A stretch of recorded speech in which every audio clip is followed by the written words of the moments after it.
Welcome to another episode of the Good Guys Podcast. My name is Brandon Dixon. I am a humble father of four, and as always, I am joined by none other than the Honorable, the Reverend Joshua Ezzy. What's good, BD? How you feeling? Feeling good, man. Feeling good. Feeling relaxed. Feeling, rested, energized. Ready to do another episode. How about you, man? All's well, man. Glad to be back at it, man. I love doing this, man. I'm excited.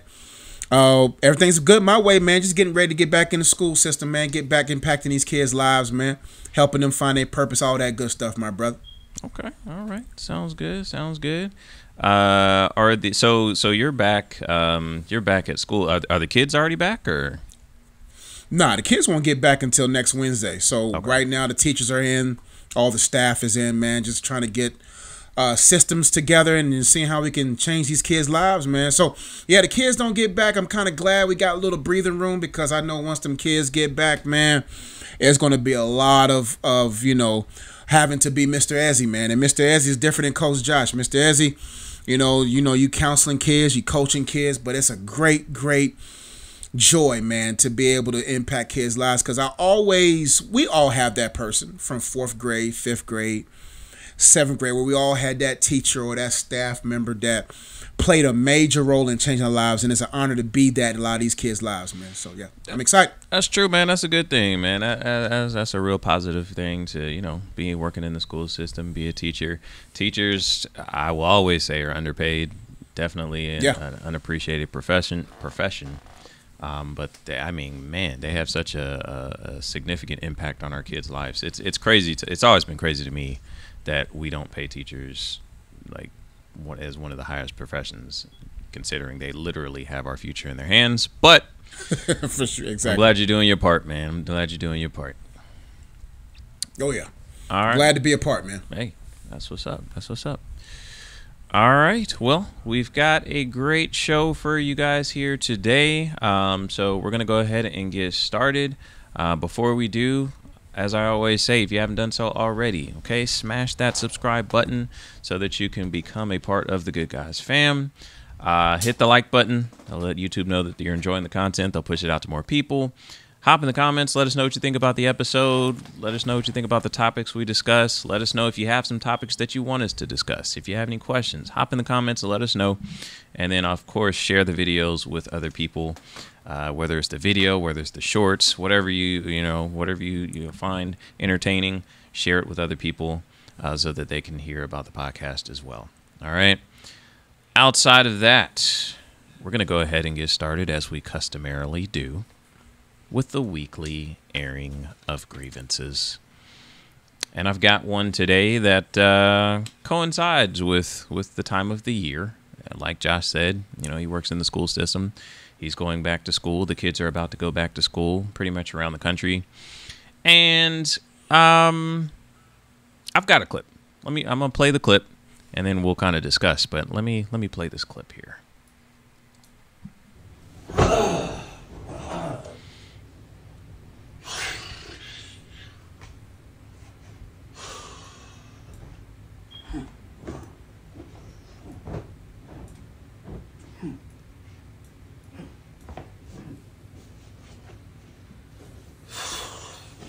Stay wearing a hoodie. It doesn't matter what time of year, it's hot outside, these kids are gonna wear a hoodie.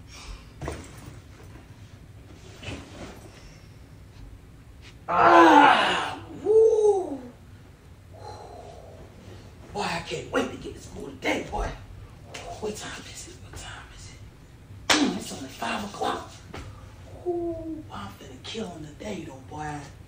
Ooh, I'm about to sharpen my pencil 1,000 times a day. Ooh, boy. Let me get dressed.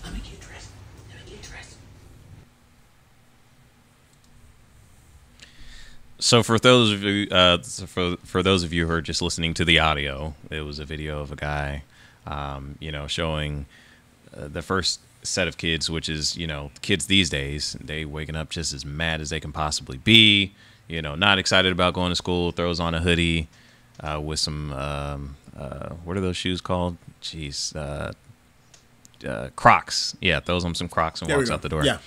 And then it shows our generation the night before school getting up. He got the clothes laid out, ready to go.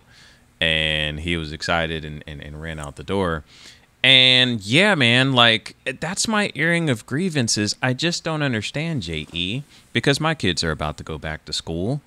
And every year I ask them the same thing. I asked them this year, hey, you start school next week. Are you excited? Because, I mean, I'm thinking about me and how we were coming up.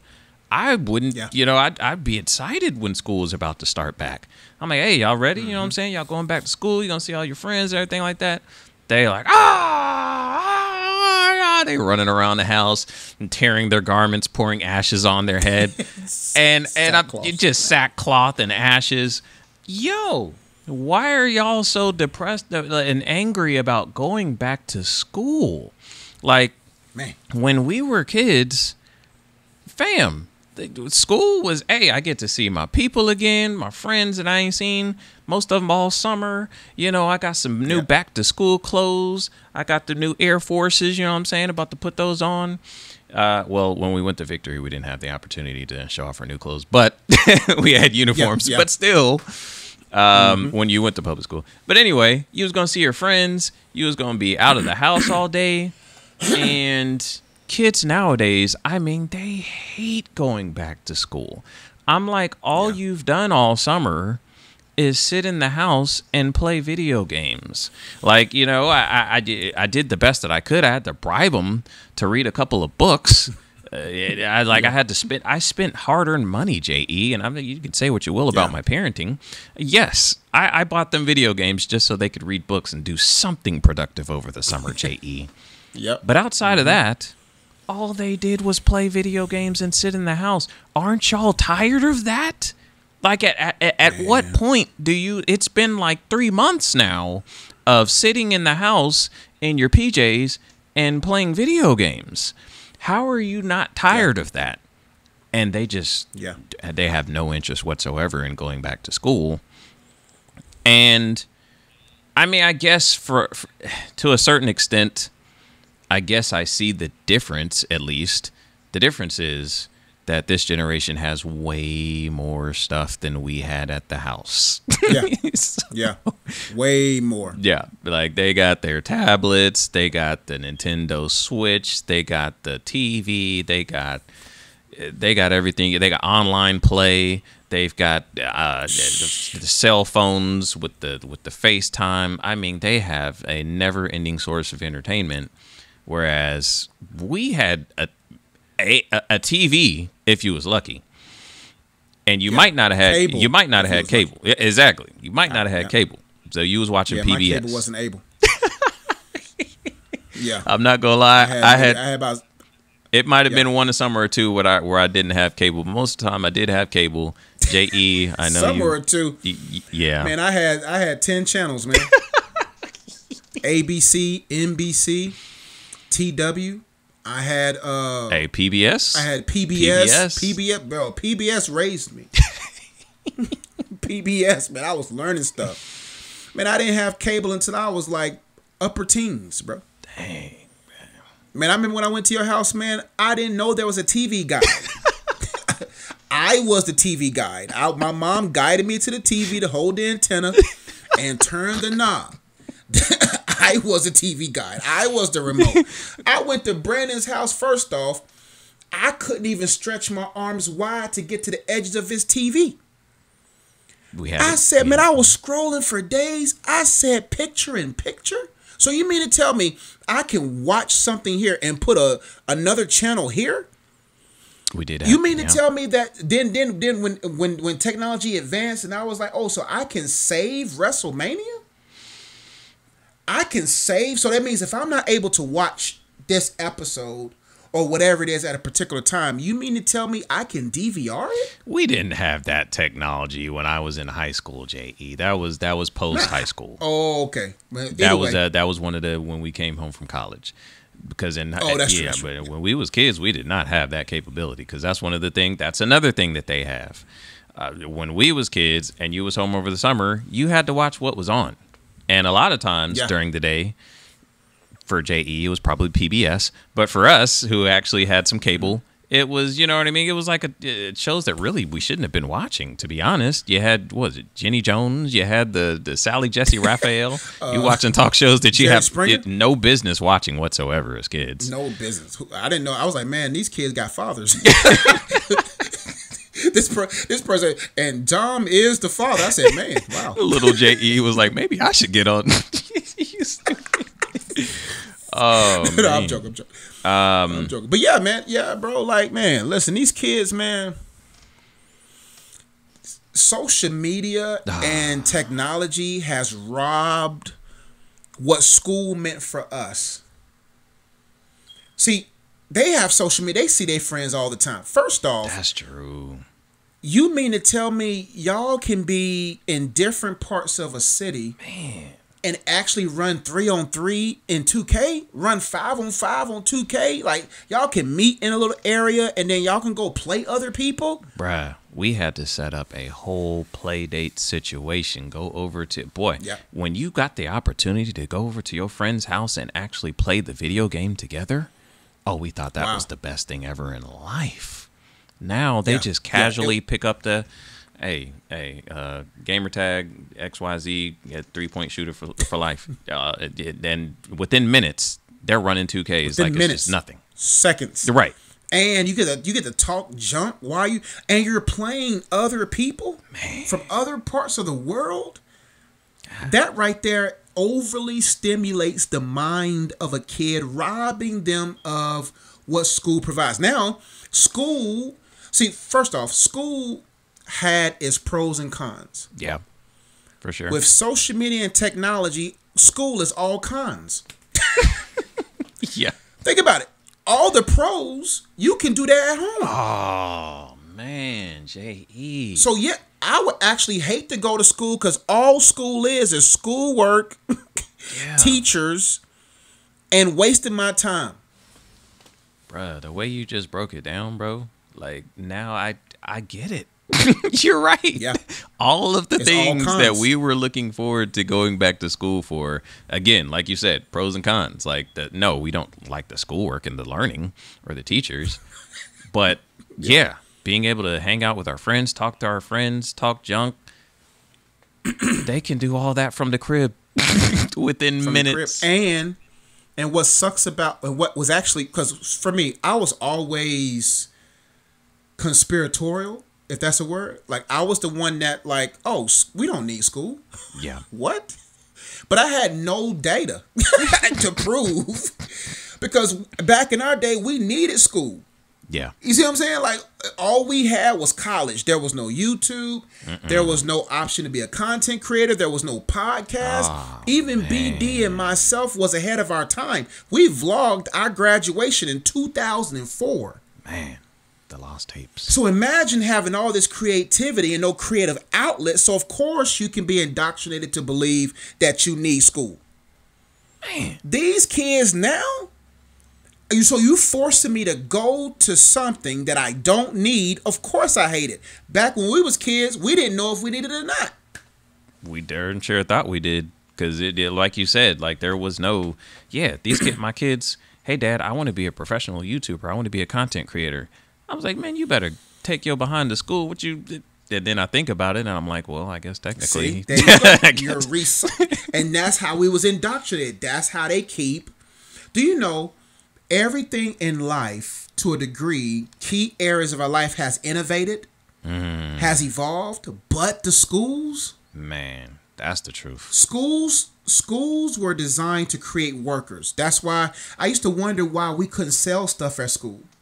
Because entrepreneurship goes directly against what the school was designed to do. That's why you have bells. That's why you have a desk, like cubicles. That's why you have all these different things. School was designed to create robots in human bodies to do and function in an industrial age that's antiquated. It's over. Like, now, if you want to be a doctor, a nurse or something like that, go to school. But school now needs to innovate to be where the kids prompt the teachers, not the teachers prompting the students. The students should tell us what classes they should have. That's why I think this is all a scam. Because now you have a bunch of kids, 18 years old, 19 years old, don't know what they're supposed to do, all because they've memorized and learned all these different terms. B, let me ask you a question. All right. Have you used anything you learned in school? Anything, all the stuff that we spent hours studying, hours going through. Are you besides? I'm talking about besides the foundational stuff like math, like multiplication, addition, writing, grammar. We're not talking about that. We're talking about calculus, trigonometry. We're talking about history. Who cares about history, bro? Okay. Now I am a proponent for school education reform. Maybe not as drastic as you are. I do think. Yeah. I think it's important for them to learn like the basics, like you said, math. For sure. Reading. Jesus, please learn how to read. Writing. I do think history is important because you do want to know, what happened in the past, because sometimes that can shape what happens in the future. Sure. So I think history is important. Yeah, for sure. But some of that stuff, absolutely not. Geometry, calculus, trigonometry. What else did we study in high school that had all the science? I'm sorry, but the sciences and those classes took up all our time. Biology, chemistry, like I don't need to know any of that unless. You know what I mean? Unless you know that, hey, I may want to be a doctor, or I may want to be a scientist, or I may want to then you should be able to elect those classes. But yeah, if you don't want to, no, I definitely think there needs to be a lot of reform in the educational system to align with the times. Because things have changed so drastically. We have access to so much information at the palm of our hands, and we're not even getting into AI and how that's going to change the game going forward. So, yeah. Education reform definitely needed. I'm not gonna lie, I don't even know if it's a grievance anymore, to be honest, JE. The more we talk about it, I totally understand why they don't want to go to school. No. I empathize with the youth. I empathize with them. Yeah. Because first off, school needs to be. I think the perfect school would be a school where kids come at 10, leave at 2. Yeah. Kids should not. The only reason when I got kids waking up early is because they want you to be a worker that wakes up early. That's the only reason. And because parents need to go to work, so there's that too. That's true. But I think online, I think there needs to be a little bit more hybrid ways of education, because I think society creates the type of caliber of kids. If you got YouTube, social media, a lot of kids are not going. Most of your kids are not going to be your traditional higher educated individual. They're not. They're more because of what the age is providing. I could be a content creator. Don't get me wrong. Not everybody can do that. Not everybody's an entrepreneur. So people need to go to school. But the thing is, school should be designed to help kids find early what their bent is, what they're supposed to do. You can't be graduate and not know, because then you're going to waste a lot of money. You're going to waste a lot of time trying to find. And how many people listen to us right now? You got a degree in something that you're not using. You got a degree, spent all those dollars, and you're not even using the paper. And now you forced to brag about what school you went to so that you won't cry at night about how much money you wasted. It's crazy. Yeah. Yeah, man. So I think schools have to change, man. That's why I'm in the schools as a proponent of change. The stuff that I've installed and instilled within the school I'm at is designed to help add that level of awareness and preparedness for our students, so that when they graduate, they're ready to go. So, but yeah, man, understand your sons, bro. Don't be hard on your sons, bro. School is not cool no more. I mean, there are a lot of good things about it. They do. This generation of kids could use some more socialization. So, No, true, because true. there's a difference between socializing over the phone or social media or, the Xbox versus actually some face-to-face interaction. Okay, so No, that's true. there are some That's true. benefits there. But yeah, no, I guess I can understand why they're not really excited about it. Yeah, man. I think kids need to be around other kids, but schools have to understand that these are kids. Yeah. Like at the end of the day, these kids, let them go outside more. Let them breathe the air. Let them play. Let them do more things, man. I think I ain't gonna get too deep in that because because I don't want to get too deep down a rabbit hole and put on my tinfoil hat and then coach. It's definitely a important conversation that we could go for hours on, to be honest. Hours, yeah, but for time's sake, yeah. But y'all got to just hug your kids, man. When they get upset in the morning, just say, "Son, I understand." Yeah. Daughter, I understand. Just give me your best. And I think these parents, listen to me. Stop being too obsessed with grades. I counsel kids, and you'll be surprised that the most of the tears I get in my office is due to academic stress. Yeah. Mom says, do you know the social weight on kids right now that affects their academics? Do you understand, the bullying? Do you understand the passive aggressiveness within different circles, the online bullying, and you're adding the excessive expectation without any type of understanding? Yeah. I think we have to really, as parents, as key adults in kids' lives, understand that these schools, this system of schooling, is different when we grew up, because now we can always go back to 9th, 10th grade or who bullied us or who talked about us, but that was only there. Some kids, they're getting bullied from kids from other schools online. Man, kids in other countries. And so when you add kids in other countries, so when you add that excessive extra, and I'm not sitting there saying that kids shouldn't pursue excellence. Yeah. That's not what I'm saying. But what I am saying is, man, you got to make sure that you empathize and understand your kids so that you're not putting unnecessary stress on them. So that's pretty much it. Yeah, it's a tough line to kind of straddle when it comes to, because I kind of run into the same thing. It's I want them to have a certain standard of excellence about themselves, but at the same time, I try to kind of balance that as far as how it relates to the actual letter grades that you're bringing home. Yes, it would be great for you to bring home straight A's, but for me, it's I know my kids, and I think that's kind of what it comes down to as parents. You have to kind of know your kids and know what their best is. Are they really trying?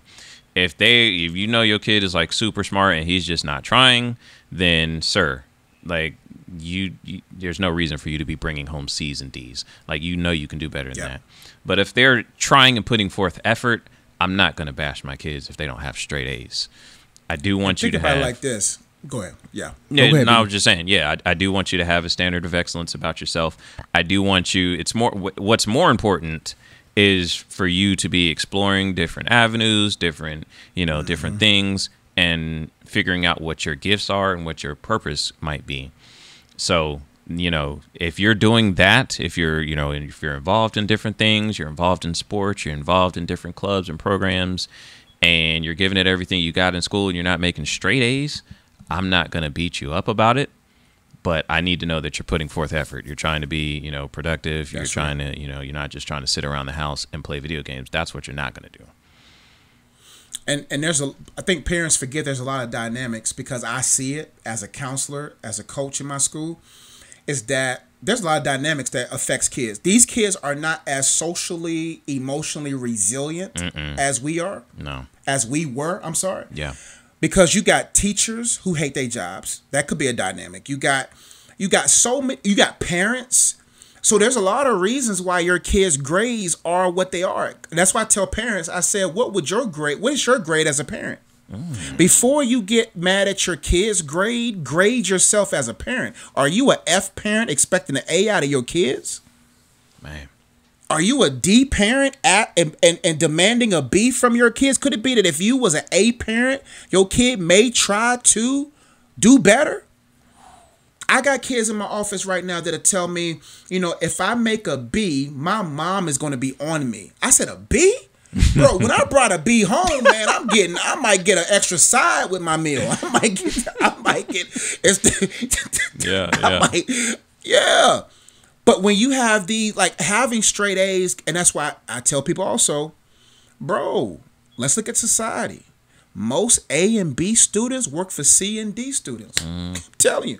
So I'm not sitting there saying that it's a fine line like BD said, but man, yeah, take the pressure off your kids. Just love them in the car. Realize that, hey, talk to me about school. Why are you not wanting to go? So I can better understand you. So that's all I got about that, man. That's what's up. I had a really good conversation here. This was supposed to be an airing of grievance. I didn't think it was going to go where it went, but I'm not mad. I think it was some good conversation there. So, Brandon, call your sons and say, hey, man, just give your best, man. Just take your time. We'll go to school late today. I'll drop you off at 9. I need you to go ahead and get on that bus at 6:50. Set the tone early, BD. Set the tone. I tell parents, first day of school, ease your kids into it. Like I'm not sitting there saying not let them go to school, but say, I'm gonna take you to school today. Yeah. We're gonna get up a little early. Yeah, I'm just joking. But yeah, get up early. I'm not talking about you, BD, because I know what you meant. But I'm talking to parents out there, like, you know what? Let's go get you a biscuit today. Let's go to Bojangles. Oh yeah, for sure. Starbucks for your daughter.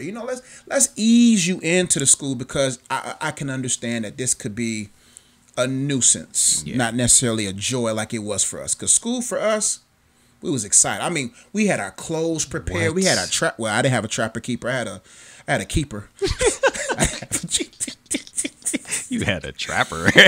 You put something in that notebook, you might not be coming back out. My keeper didn't have a flap, so it kept at its best. I got mine from Family Dollar, from Kmart. BD had his trapper keeper, but my papers fell out. Nothing was trapped in or kept. It just kept to his best ability. But yeah, we had boys back to school shopping was like the best type of shopping. What?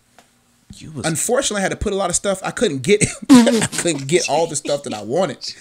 You know what I'm saying? I couldn't get not the electrical pencils. I couldn't get the what's the pencils called?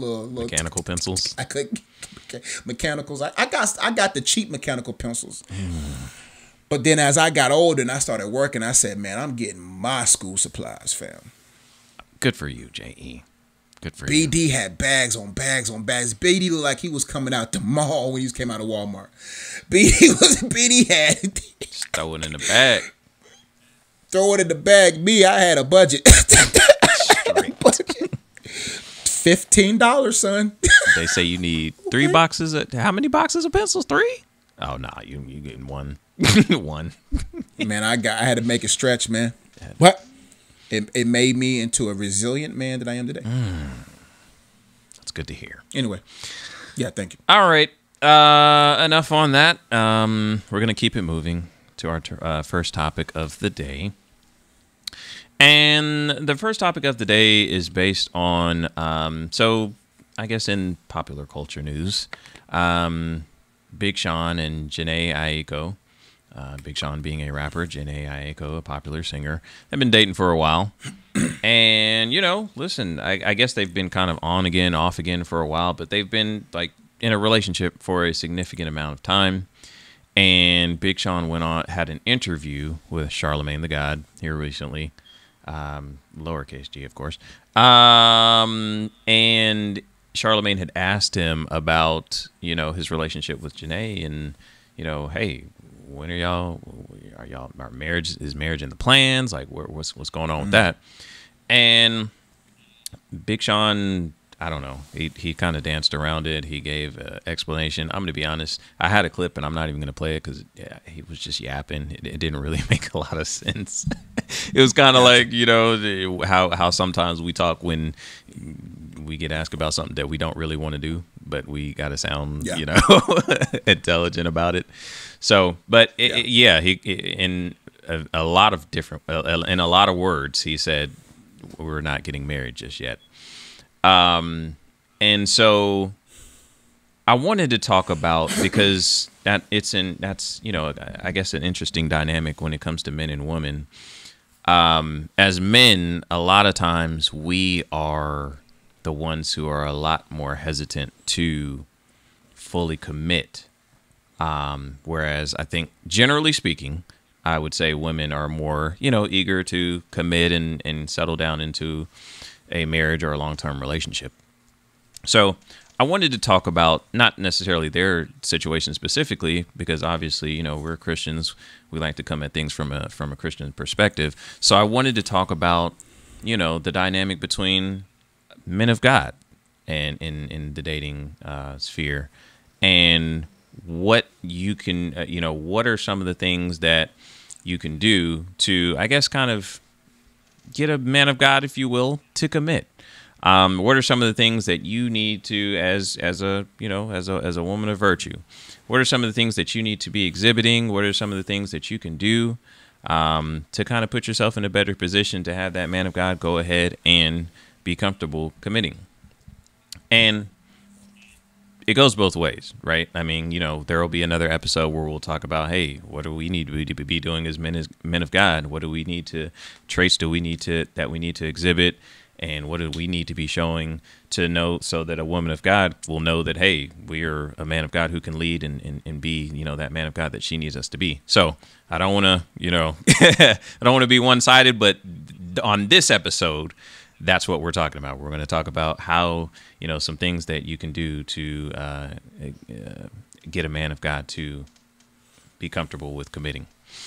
So with that being said, the first thing that we have here is to bring peace into his life. And that's a big one. That's a big one. The last thing you want to do is bring drama, strife, stress, all of those things into a man's life.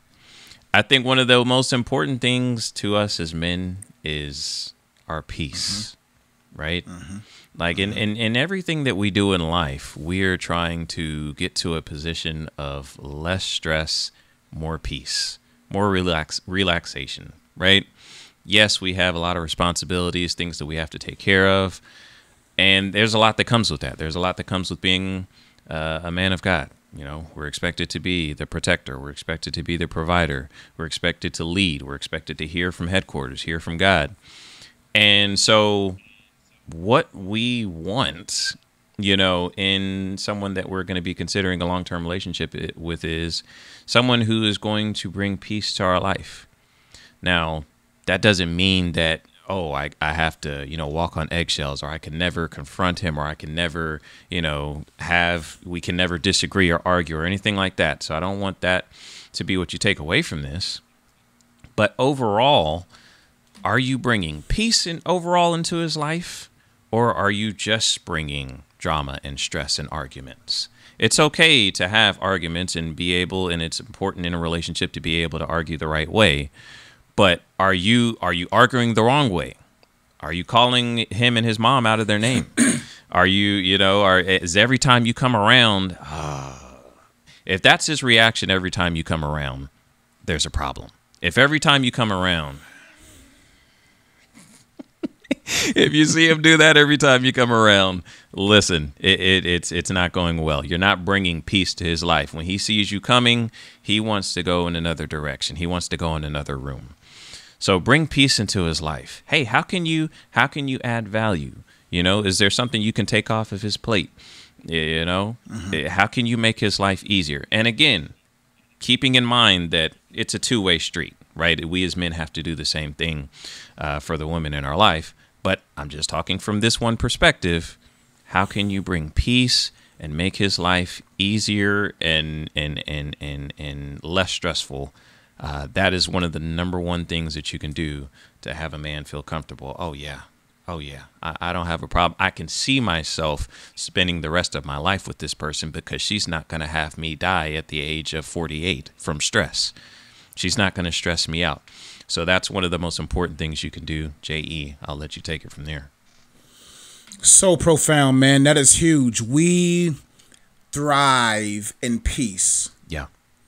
because the world that we live in as men is not designed for us. That's why men unalive themselves more than women. That's why men die early. That's why men are all these different, number one, in all of the elements of death. Okay? So it's because we're constantly navigating a world that is after us and is by design demonically.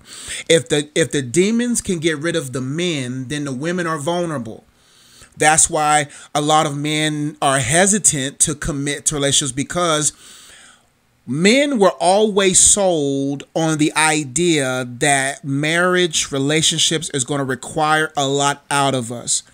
Young women were sold on the princess, Prince Charming is going to find you. You've had your wedding dress colors and wedding colors since you was 8. You've thought about children, and there's nothing wrong with that to a degree. But because marriage has been something that has been made more than what it needs to be in fairy tale world, a lot of women come into the marriage with expectations, with unrealistic expectations. They come in it with, well, I am the prize. I am the princess. A king don't want to marry a princess. A king needs a queen, right? And so in order to bring peace to a man, you have to be a peaceful person by default. Yeah. Default, you got to be a peaceful person, that you already know how to neutralize your emotions. You already know how to critically think before you bring a critical situation to your man. You know what needs to be argued and what needs to be disposed of. You already have these emotional regulating systems in your life. You work out, you have outlets, you're balanced. You have all these tools, or you have the pieces for peace.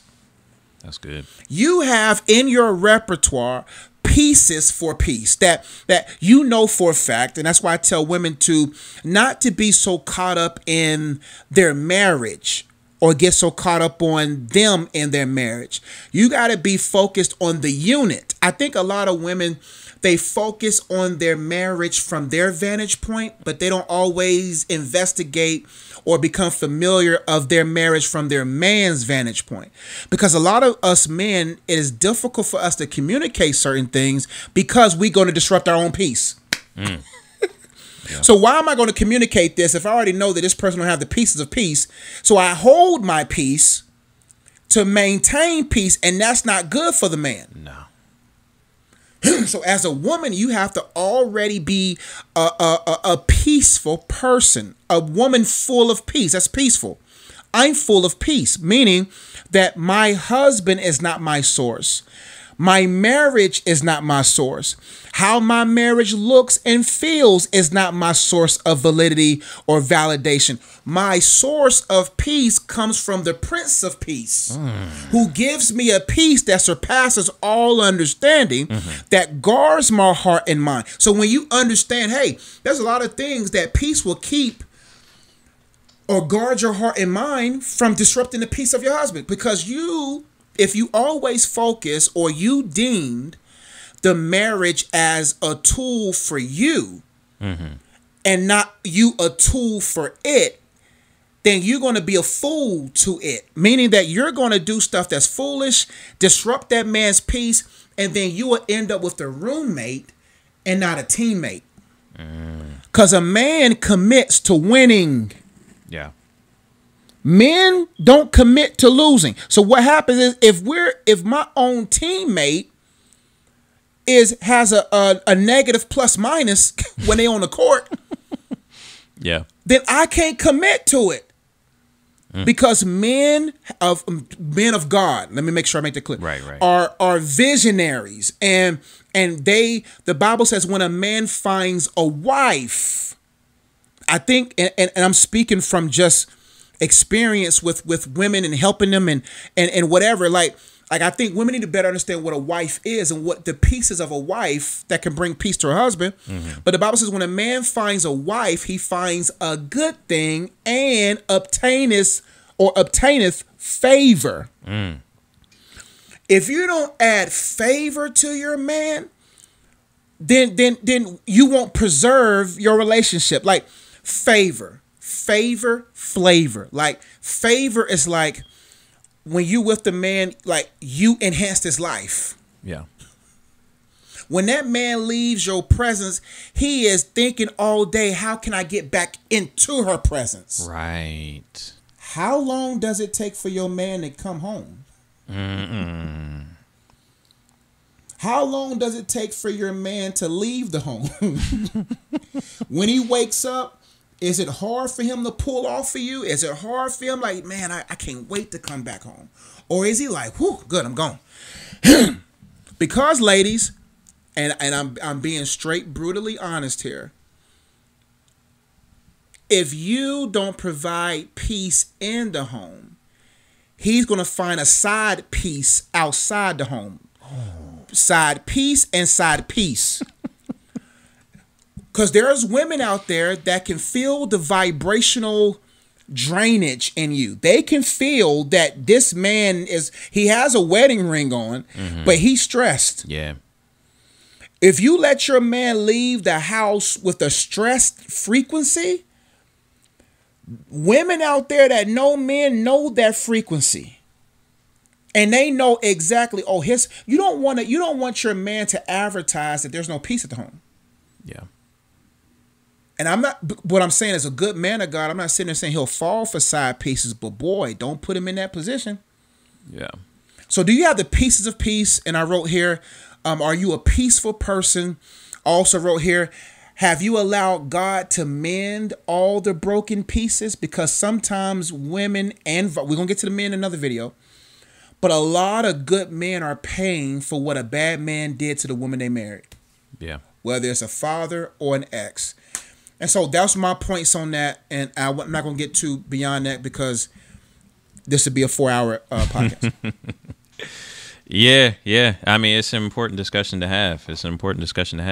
Yeah. And again, to the peace aspect of it, here's the reason why it's so important for, you to bring peace to his life and preserve his peace. We talked about how it goes both ways, and it does, but there are differences between men and women. Yeah. When women have stress, when they have things that are on their mind and weighing heavy on them, you guys express it, right? So you'll reach out to your girlfriend, you'll reach out to your mom, you'll reach out to, your cousin, there's support groups for women. There's all kinds of connect groups at the church for women, and for every different situation that you can think of. So you guys express and get that stress out. We as men don't do that, generally speaking. So when we have things that are stressing us, things that are heavy on our minds, we tend to internalize those things. And so that's why it's important for you not to add to that stress, because we don't have the same outlets that y'all have. We don't have the world isn't really designed for us to express ourselves, because by and large, as men, it's not seen as masculine to express yourself, to cry, to express emotion, to vent and things like that. So that's why it's important. Don't add stress to his life when he doesn't really have that outlet to like women have to get it out, because that's what ends up killing men, at an early age. That's why the life expectancy for women is longer than it is for men, because we hold a lot of stuff in. So that's why we're harping on this point, that one of the most important things you can do to get a man to say, hey, that right there is the one, bring peace to his life. Be an outlet for him to, be able to pick up on, man, you seem like you stressed. Do you want to talk about it? Hey, get him to talk about it. Sometimes listen, there are times when we want to be left alone. So you got to sense that too. But sometimes we do need somebody to pull it out of us, because otherwise we won't vent to anybody else. But if we know that you're, as soon as we tell you what's going on, then you're going to start badgering us. Oh, well, why didn't you? You stressed about the bill. Well, why didn't you pay it on time? Well, why didn't? Well, then now we're not going to vent to you anymore. So, Yeah. bring peace to his life if you can. Look for situations where, listen, this may be so more so for like in married couples. You don't have to tell your husband every little thing that happens in the house. You know what I mean? Like there's some stuff that you can just, hey, let me take care of this before he gets home. He don't really need to know about it. You don't have to tell him. Small stuff, like major stuff, obviously, finances, things like that. Of course, he needs to be made aware. But if Junior, spilled a cup of juice on the ground and you cleaned it up, okay, I didn't need to know that. You know what I mean? Yeah. Like, so I'm just using that as an example. As much as possible, listen, take stress off of his plate. Be that peace that when he comes around you, man, that's my peace. This is home. Make him feel like this is home. And that'll get a man to commit. Go ahead, J.E. That'll get it last real quickly. You have to be, I mentioned being a peaceful person, but I'm getting to the argument side. You got to be a peacemaker. Like when there is a disturbance to peace, because there needs to be a disturbance, you already got to have a frame of mind of being a peacemaker. Can you hear me, BD? I can hear you. Okay. Yeah, you have to have the mentality of whatever he did, because he's not going to be perfect. Right. I'm a peacemaker. Like because sometimes, think about it. Women have wounds. Women hold on to stuff. That's why they have hips. They have wounds, things that hold. Yeah. And that also parallels to who they are internally as an individual, emotionally. And sometimes when things, because you were wounded by a father, by an ex, you're giving maximum punishment to a misdemeanor. He jaywalked and you give him 25 to life because somebody else murdered whatever it is in your hearts and dreams. So what I mean is, you got to be a peacemaker. We're not going to let the sun go down or rise on our wrath. Yeah. How can we get back to winning? These are pieces for peace. And so I just want to add that to it. And practically, it's all about saying, hey, let me see the good in my man before I hold on to whatever. Have I healed from the other men in my life? Mm-hmm. Am I beating up on my man because of who beat on me emotionally, physically, sexually, or whatever? So those things you got to think about if in order to be a peaceful woman that's a peacemaker, even in turbulent times that may disrupt the peace of the home. Absolutely. Absolutely. All right. So we'll move on to the next point that we have, things that you can do to get a man of God to commit. Number 2 is speak life into him. And this one, very important. Like this is, you talk about things that can separate you, things that'll have him do a double take and be like, wait a minute, this one is different. Speak life into him. Listen, when you look at the different types of people in the world, you look at, women, children, teenagers, whoever it is, everybody except men gets affirmation, gets words of encouragement all the time. Kids, you're always going to give words of encouragement and affirmation to your kids. Women constantly get words of encouragement, affirmation. Like all you got to do is walk down the street, and some man is going, ooh, be trying to holler at you. You know what I mean? As men, we don't get that. We don't get that. We're expected to provide. We're expected to protect. We're expected to execute. We don't get a whole lot of kudos as men. We don't get a whole lot of things. You look at Mother's Day versus Father's Day. Prime example. Yeah. Mother's Day, one of the biggest holidays in the U.S., one of the largest retail sales days in the U.S. Flowers, chocolates, candy, balloons. Father's Day, what do we get? A pair of socks. Parasite. We don't get that kind of appreciation. We don't get that kind of affirmation. We don't get that kind of positive reinforcement. It's just assumed that the man is, oh, he's strong, he's good, he don't need that. Like, you know what I mean? And listen, You'd be surprised. you know what I mean? Like, you know, by and large, yes. Okay, as men of God, do we need, you know, all of it? We need a cookie every time we do something right? No, we don't. But you know what? It's nice to hear every now and again. Hey, you know what? Like, you really are, like, it's amazing to see what you do as a man of God. You know, the way that you show up every day and you're consistent. You work hard. You provide for the family. You're here. You spend time with your kids. You're doing the things that you're supposed to do. It's a lot of men out here that's not doing the things that you're doing. There's a lot of men that aren't taking care of their kids. There's a lot of men that are out running the streets. I don't have to worry about where you are when you're not around me. I trust you. I feel comfortable around you. I feel safe around you. Man, if you say those things to your man, do you know what kind of commitment, bruh? Come on now. You not my wife did that. My wife did that today. And I was like, man, it just, I'm not saying she don't do it. She does it all the time. But when it happens, yeah. Oh man, bro. And it don't have to be every day. It don't have to be every day. No.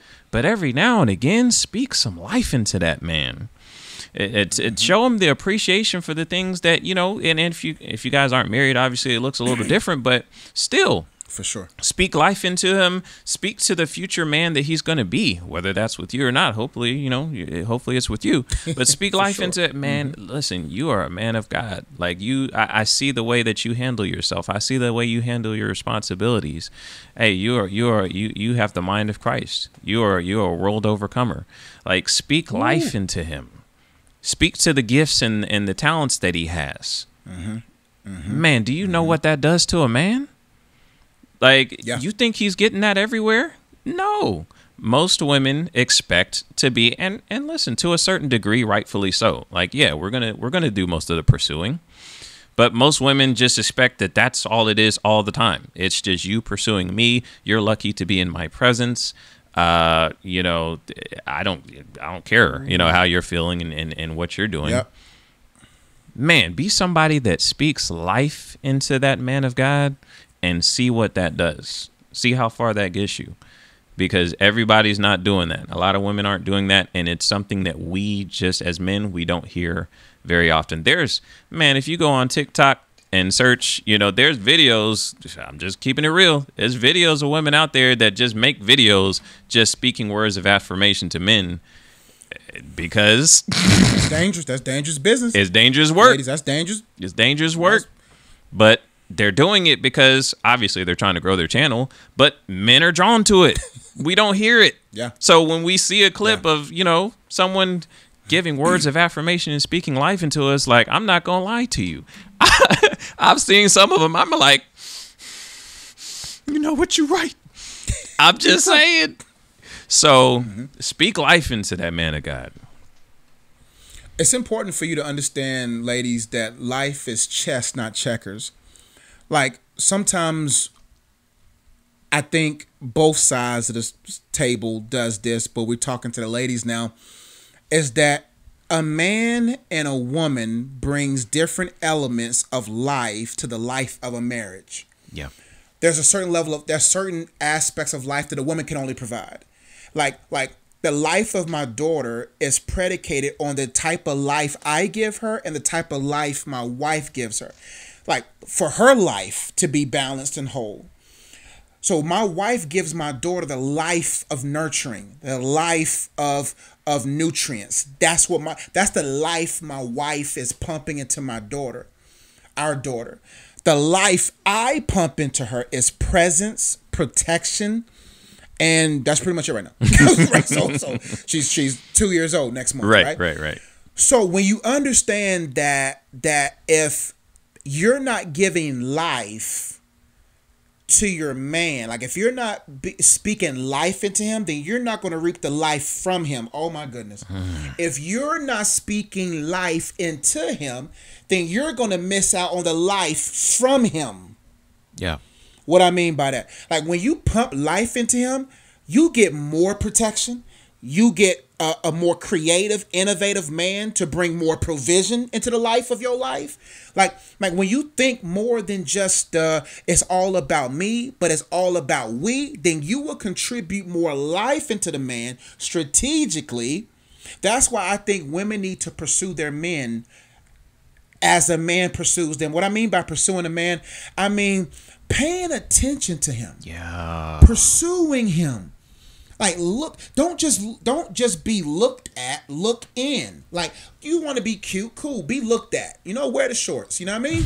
Okay, we don't mind looking at. Yeah. But you need to take some time to look into your man and say, okay, hold on. Ladies, let me ask you a question. Do you know your man's top interests? Do you know what ways you're like? Are you up to date with what your man's is in your man's mind right now? Do you know the state of his job? Do you know the type of women he has to ward off just to get home to you? Do you even have a clue? If you don't have a clue, then there will be no glue. Okay. You see what I'm saying? So what I mean is you got to pursue your man and be like, my husband for the last couple of weeks have been coming home a little weighed down. Babe, like, what's going on? Like, investigate so you'll know what to speak into him. Because, ladies, I promise you, if you speak life into that man, then you'll get life from that man. And then that man will have life to be there for your great grands. Yeah. Yeah. Yeah. That's it. My bad. I didn't know if you was done. I thought it was a dramatic. Yeah, I was done cooking on that. I thought it was a dramatic pause for effect or something like that. I didn't know. Yeah, I'm done with that dish. Yeah, man. We done cooked that's cooked. Yeah. Nice. Okay. Next point. Things that you can do to get a man to commit. And I guess the way it's kind of naturally occurring here, I'm kind of talking from the single side of people who are not married. JE is kind of giving the perspective of this. You still need to doing it within a marriage, because that's true. Even after you get married, that doesn't mean you stop these things. You want a man to continue to commit to you over the course of his life, which, yeah, I mean, I'm saying he should anyway, but because think about it. People do decommit. Yeah. That very true. And some people people before someone decommit, they've already decommitted. Yeah. So you don't want your man, married women, you don't want there are signs of a decommitted man.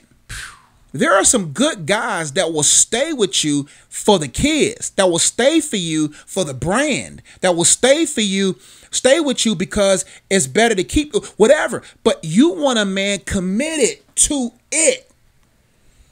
And so, ladies, you gotta make sure that your man have already decommitted in their mind. Because if a man decommits in his mind, he will decommit within time from you physically. And I'm gonna stop you right there because that's another podcast episode. that's a good podcast episode. I was about to cook. I was about to get my bad, BD. Signs of a decommitted man. Hey, that's a good one. Ooh, that's a good one. That right there. Yeah. Well, we'll get to that because a lot of ladies, they don't see the signs of the times. Hey, that's real. That's real. And you think you got to forget, ladies, just because you Duke of Carolina, don't mean Kansas and Kentucky ain't looking too. Lord. I'm done. Well, before you even get to that, like I'm saying, the man could still be in the house, and you missing some signs of a decommitted man. So, ooh, that's a good one. We'll wait for that. Okay. Number 3, distance. Have your own life. What do we mean by that?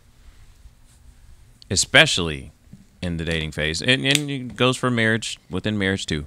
But especially when you all are still dating, and we talked about it a little bit last week, you don't want to be looked at as someone who is clingy, someone who doesn't have their own individuality, their own activities, their own interests. Let me tell you something about men, okay? We're wired differently from women, right? As men, we're wired to chase. Like that's how we're wired. It's on the inside of us. So there's nothing more exciting than the chase. Now, if we don't have to chase you, you see where I'm going with this. So if you don't have anything that going on for yourself, if you're always available, if at every time we call, oh, I'm not doing anything, let's go hang out, there's no chase. Like, it's too easy. When he calls you, hey, I'm at the connect group at my church with the women. When he calls you, oh, I'm going to visit my aunt. When he calls you, oh, I'm hanging out with my girls. We're going to Top Golf. When he calls, oh, I'm working on a freelance project. I'm doing some photography for a local college. Like, have stuff going on. Have some interest. Be busy. I'm not saying don't make time for them, but don't have all the time in the world for them. That's right. You got to have your own stuff going on, because what does that do? It keeps him interested. Oh, man, she got a lot of interest. Like, I got to figure out how I can make myself, fit into that picture. I got to figure out in our minds, how can I get her to, you know what I'm saying? How can I get her to give me some of her time? Her time is valuable, because that now we see her time is valuable. Because if you don't value your time, then you ain't going to value my time. Very true. Very true. So, like I said, and that's why that's so important. And like we talked about last week, it spills into marriage. Because if you don't have interest in your single life, then it's going to be the same thing in marriage. You're not going to have no interest, and she's just going to be all up under me all the time, and I'm not going to be able to have my own life and pursue my own activities. So in marriage, you still need to have your own activities. I mean, I guess I'll let Josh talk to that since I've been handling the single side, but make sure that you have your own. And listen, sometimes you might not have nothing to do. Say you got something to do. Lie. I'm sorry. Yeah, lie. Sometimes you got to lie. Don't be available every single time. Sometimes you got to lie. Don't to keep them. Yeah. Exactly. You gotta keep them. It's a cat and mouse game. You gotta keep them on that rope. Listen. This is free game.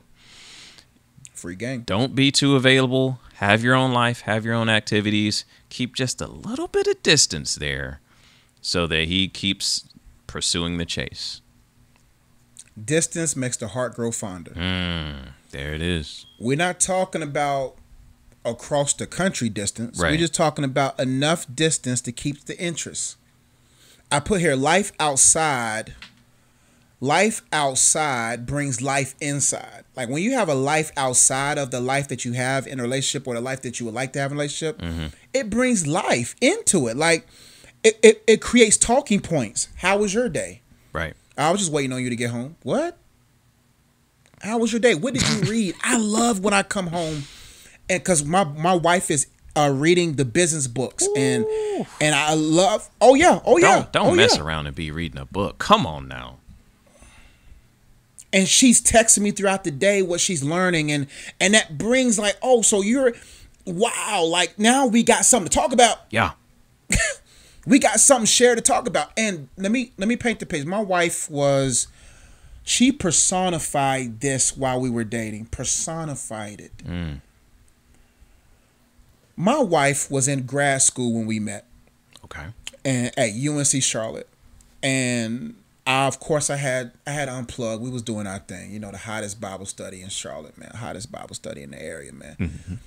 We had people coming through, the likes of Jackie Hill Perry, the likes of all types of people. We were just out here doing it. I was doing me, and I was in my purpose and fulfilling it at a pretty high level. But when she came into my world, of course I had home court advantage, so I thought I had the advantage. So I said, okay. She came into my world. The first time she came, BD, I was like, I told a story many times on my YouTube channel about how when she walked in, she was so beautiful that I started stuttering, and I blamed the devil. Because I stuttered so bad. I said, the devil is busy. Let's redo this. She had the long, flowing linen dress, the white A shirt with the two ponytails coming down the side. I remember to this day. But she left a little early, so I wasn't able to shoot my shot. But the second time she came, I knew. I knew. I said, okay, it's time. Yeah. She came a second time. So when I gathered around the where we had, you know, sodas and snacks and stuff, I said I typically give first time guests a free copy of my book. Now that was a lie. Nobody got no free copy of my book on their first time there. That was game. Who does that? I'm a businessman. I just shot my game. But I missed you the first time. But I would love to give you a signed copy of our book because it's our custom to give first time guests a free book, even though it's 4 other first time guests around and they had no books in their hands. Yeah. But that's not. I remember the first time I came, I I didn't get a signed copy of anything. Yeah. Yes. So your friends are supposed to support you. So when I asked for her number, she pulled her phone out, beat it. I said, "Oh, okay." She puts it back in her pocket and said, "Not right now." I said, "Okay, the hunt is time. Yeah, It's time." Yeah. As I was pursuing her, and what I tell ladies all the time, have the man pursue on your terms. If you want him to keep pursuing you, don't allow his pursuit to be on his terms. Dictate the pace of his pursuit.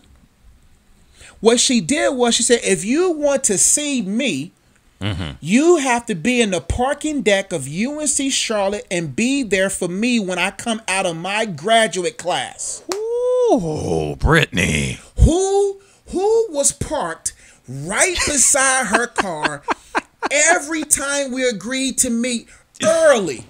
Let's go. Because she was the type that would be like, "Oh, I'm not gonna wait in no parking deck for you to show up." I knew when her class was typically over. It was around 6:30. I was there at 6:10. Early. What did that do? She was like, "We're not going out on a date." We didn't have our first date until at least 9 to 10 months into us getting to know each other. Boy. Why? Because she said, "I'm not going to invest my time with someone that I cannot invest my mind." Man. Think about that. Because once you get the mind of a woman and you get her laughing and giggling, she's disarmed. So when she was put the terms and conditions out there, at that time, BD, I didn't appreciate it. At that time, I thought it was too much. Yeah. At that time. But in time, I realized, I see why. Yeah. Because if you don't have nothing, because I heard Melissa Ford. Was it Melissa Ford? Who was it that said this? Joe Budden. I heard a clip of when Melissa Ford, they was talking about the Olympics.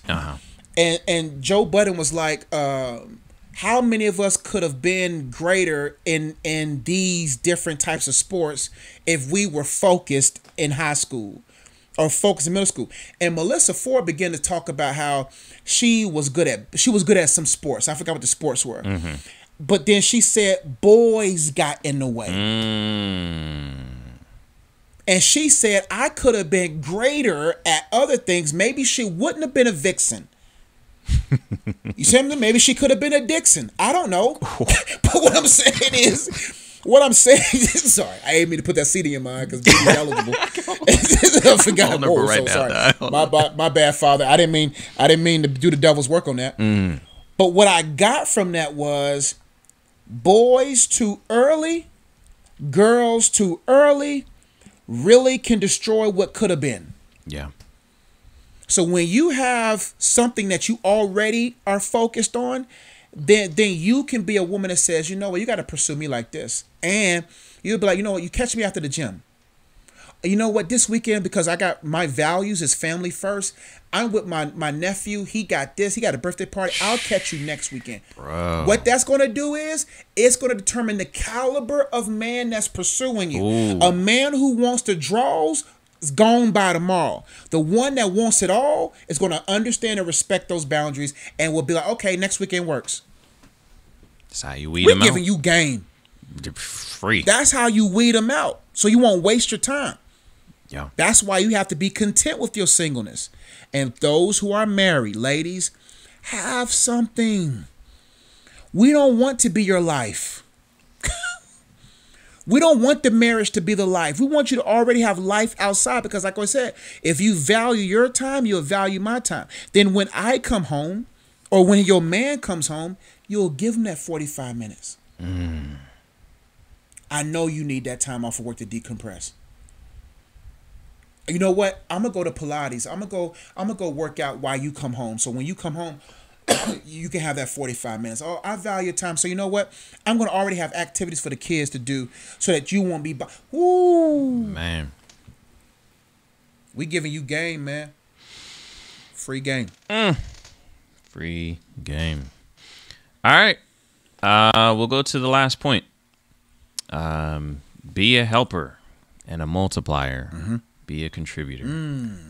That's a big one. That's an important one. The reason God created or gave Adam Eve was to be a helpmeet, right? He determined that it's not good for man to be alone. He can accomplish more with a helpmeet. So you know when you're looking at a guy that you're talking to, you're potentially looking at for marriage. That's the role that you want to fill. Like, listen. Be someone who, when you guys listen, obviously you want someone who can sustain themselves. You want a man who is independently able to take care of his basic needs, provide for himself, because if he can't do that, then how's he going to provide for a family? But you want someone that when you come in and you team up with them, it's championships, right? It's championships. Michael Jordan came into the league in the 80s. And listen, he was wreaking havoc, dropping 30, 50, 60 balls on, the Celtics and in the playoffs and things like that. But he didn't win a championship until when? Scottie Pippen came.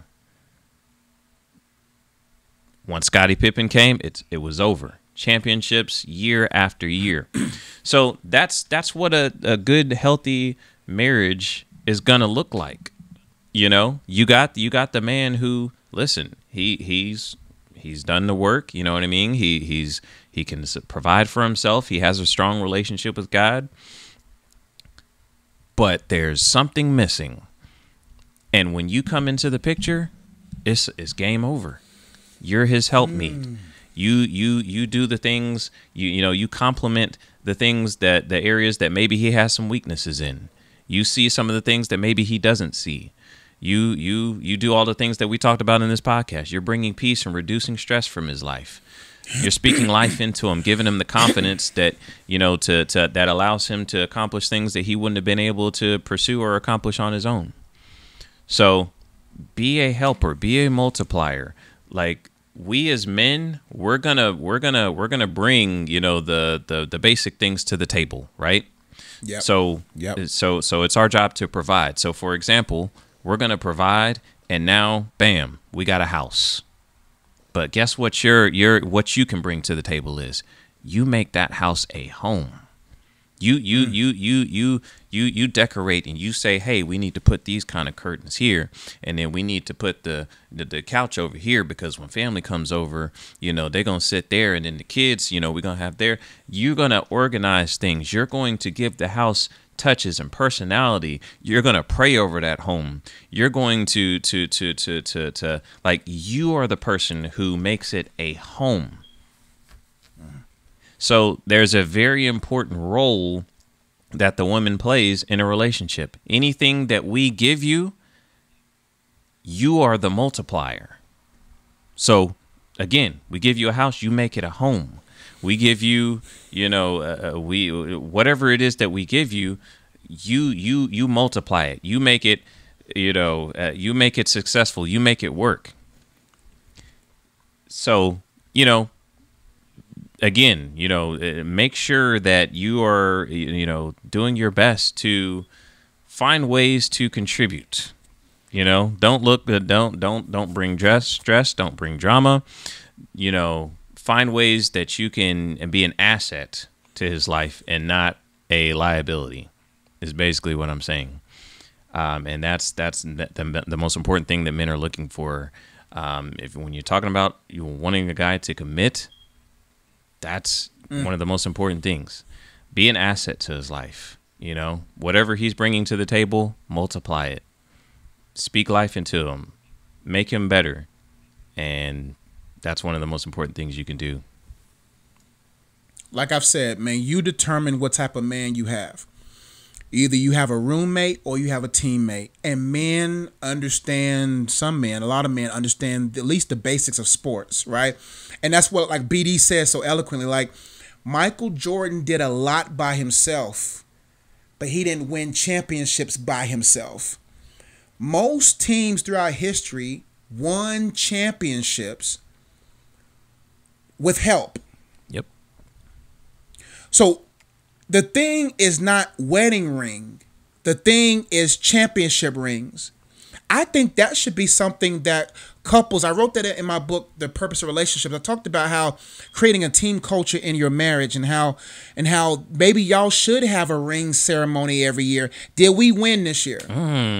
That's dope. Did we win this year? And then get a championship ring. Like go get like my school, they just got rings. Like really get a ring and say, you know what? Did we win this year as a unit? Set goals in January, have a ring ceremony the next January, and if you didn't win, it's okay. But what I'm saying is you got to have a championship mentality. That's what makes the Miami Heat. That's what makes the Golden State Warriors. That's what makes when Tom Brady was there and I forgot the team.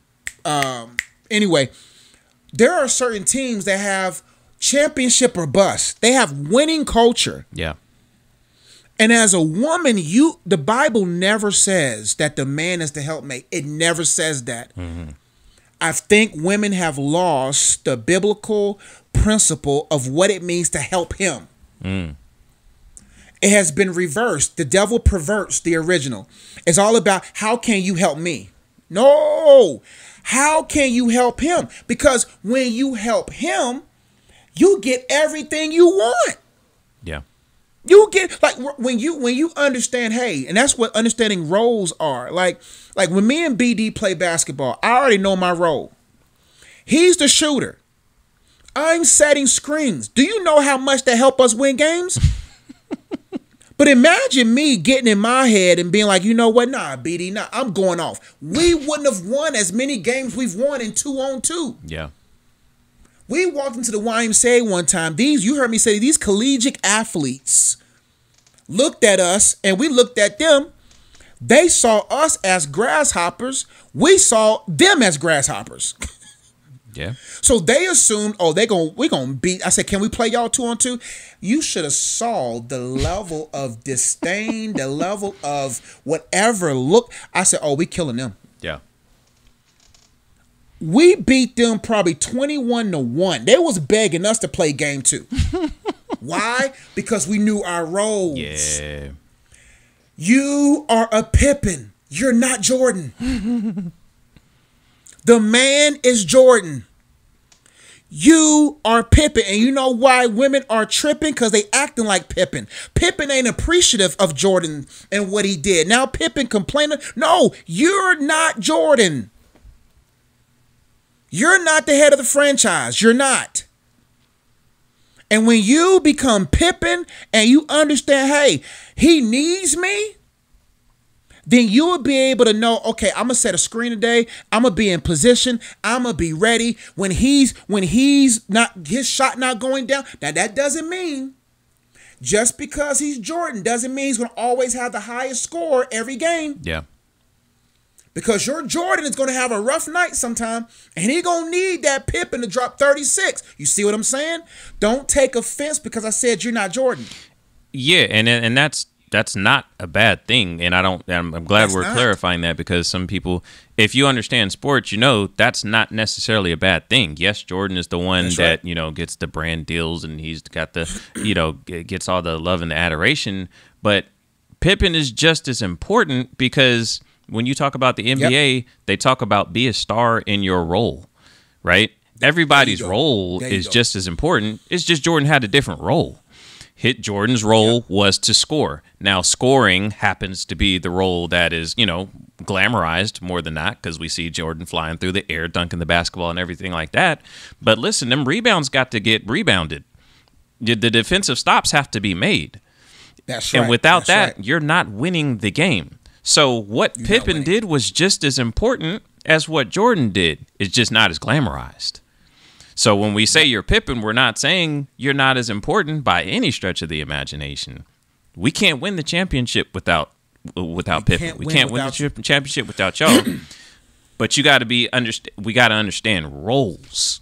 If you're not doing your role, if you're trying to, your role is, to do everything else, you go get the rebounds, get the steals, get the assists, and you're trying to score. Well, now we're both doing the same thing. So, you know what I mean? It's nothing wrong with you doing that, but now we're doing the same thing. And I'm designed to do this, right? A big man who's 7'4" is designed to rebound.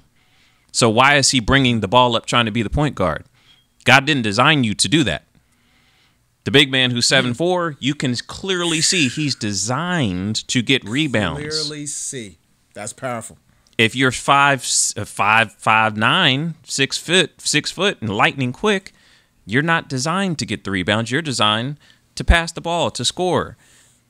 So that's good. We have to walk in the gifts and the abilities that God has given us. God put those roles, outlined those roles in the Bible for a reason. So when we try to step outside of those roles, that's when we end up having strife. Over. Yep. Sorry to interject, D, but go ahead. No, man, and you can't be afraid. I think women are afraid to give their all because when they did, it fell on them. But when we talking about being committed to a man of God. Okay, we're not talking about being committed to someone who's not legitimate. We're not talking about that. I promise you, when you trust in how God has designed you and your role, at the end of the day, you're holding up the trophy too.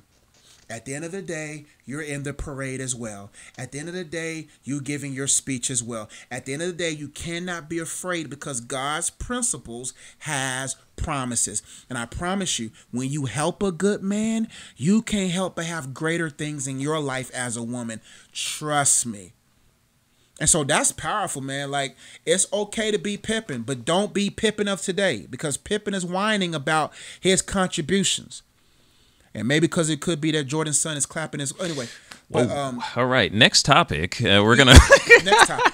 Yeah. So there's a lot of... It's a team, a lot of dynamics. Maybe that's why Pippen's mad. But don't be that Pippen. Sorry, I'm done. All right. We're going to take your mic away. Jordan is so petty. Wow. Sorry. All right. Let's see. We're going to hit on this topic really quick, but we are getting deep into it. So, yeah, next topic I had, and we don't have to stay here long. I wanted to talk about the situation with Drake and Mr. Hotspot. So for those of you who may or may not be aware, Drake and who was it, Lil Yachty came out with a song that they sampled from a song that was made from a individual named Mr. Hotspot, who I had never heard of in life before this situation. Wow. I hadn't. You had heard of him? Yeah, Mr. Hotspot was like, he was a hotspot for like, and I don't know when of the 2000s. Yeah, they said it was like 2019 or something like that. Yeah. I was out of the loop, I guess. But yeah. Gotcha. So yeah, well, there you go. I guess he was a big deal. So yeah, he had a song that he had made a few years back, and Drake and Lil Yachty sampled it, and they made, listen, the Lord's still working on me, so I still listen to secular music from time to time. It's a banger. I'm not going to lie. The song goes hard. But the original song for Mr. Hotspot, listen, now that I know about him, man, seems like a really genuine, like, kind-hearted dude. And the song was about, when you smile, you're showing goodness, graciousness, and, being thankful and things like that. So it's so wholesome. Such a wholesome song, such a wholesome guy. For sure. And so when Drake and Lil Yachty made their song, they sampled his original song. So whenever you sample someone's song, you have to clear the sample. You have to compensate them basically for the use of their song. And he wouldn't clear the sample because he is a wholesome individual. He said he works with kids. And he doesn't want, kids listening to that song and thinking it's his song and Listen, Drake was talking about a different type of goodness gracious in his song. So See. So I guess I wanted to talk briefly about the importance of like I just thought it was really impressive for Mr. Hotspot to like stand his ground and stand on his morals and values as a man, and not be compromised, because I know they had to throw in a bag at him, like because listen. Again, it's a banger, and Drake's situation coming off of the getting the smackdown from Kendrick. He need a hit right now, so I know they threw a bag at Mr. Hotspot, but I thought it's super impressive that despite the money, despite the things that they were probably enticing him with, he stood on his morals and values. And I just wanted to bring that to the light, because I just feel like that's one of the, characteristics that we try to like highlight when we talk about the good guys. We talk about being a man of God. That's a big part of it, man. Like is not compromising your morals, your standards, your relationship with God, what you stand on as a man. Like that's like the essence right there. So kudos to him for, standing his ground and not giving in. And I just wanted to kind of talk about that really quick. J.E., did you have any thoughts on it? Listen, man, you can't be bought if you already been bought. And what I mean by that is we as believers are not solely designed to profit in this world. Yeah. The Bible says, what profits a man if he gains the whole world but loses his own soul? And people may look at Mr. Hotspot and be like, man, you could have made money that would have changed your life forever. But if your life has already been changed forever, you don't need your life changed forever. Yeah. You don't need change to change your life. And so I honor what he has done, because that is tempting. Imagine you being offered a bag from Drake, who has high stakes, right? And you could have been the one that contributed to his rebound from being pound, right? So, but when you see that man's level of resolve and principle, it really shows and communicates nationally and globally what standing on kingdom business is like. Because when you're standing in the secular business and the impact this business have on kids, and kids is your business in regards to you being a steward of them, then you have to make certain decisions. That's why it is important for each and every one of us to have a set of values, to have a moral code, to have principle, to understand the lordship of Jesus Christ, to understand what comes with this world doesn't necessarily comes with all the things you desired.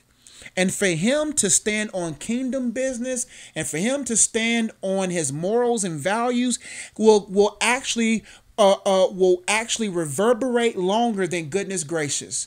Because what he did is going to show the goodness and the graciousness of God, and not allow his motive and intent for the song to be degraded to what Drake thinks goodness gracious is.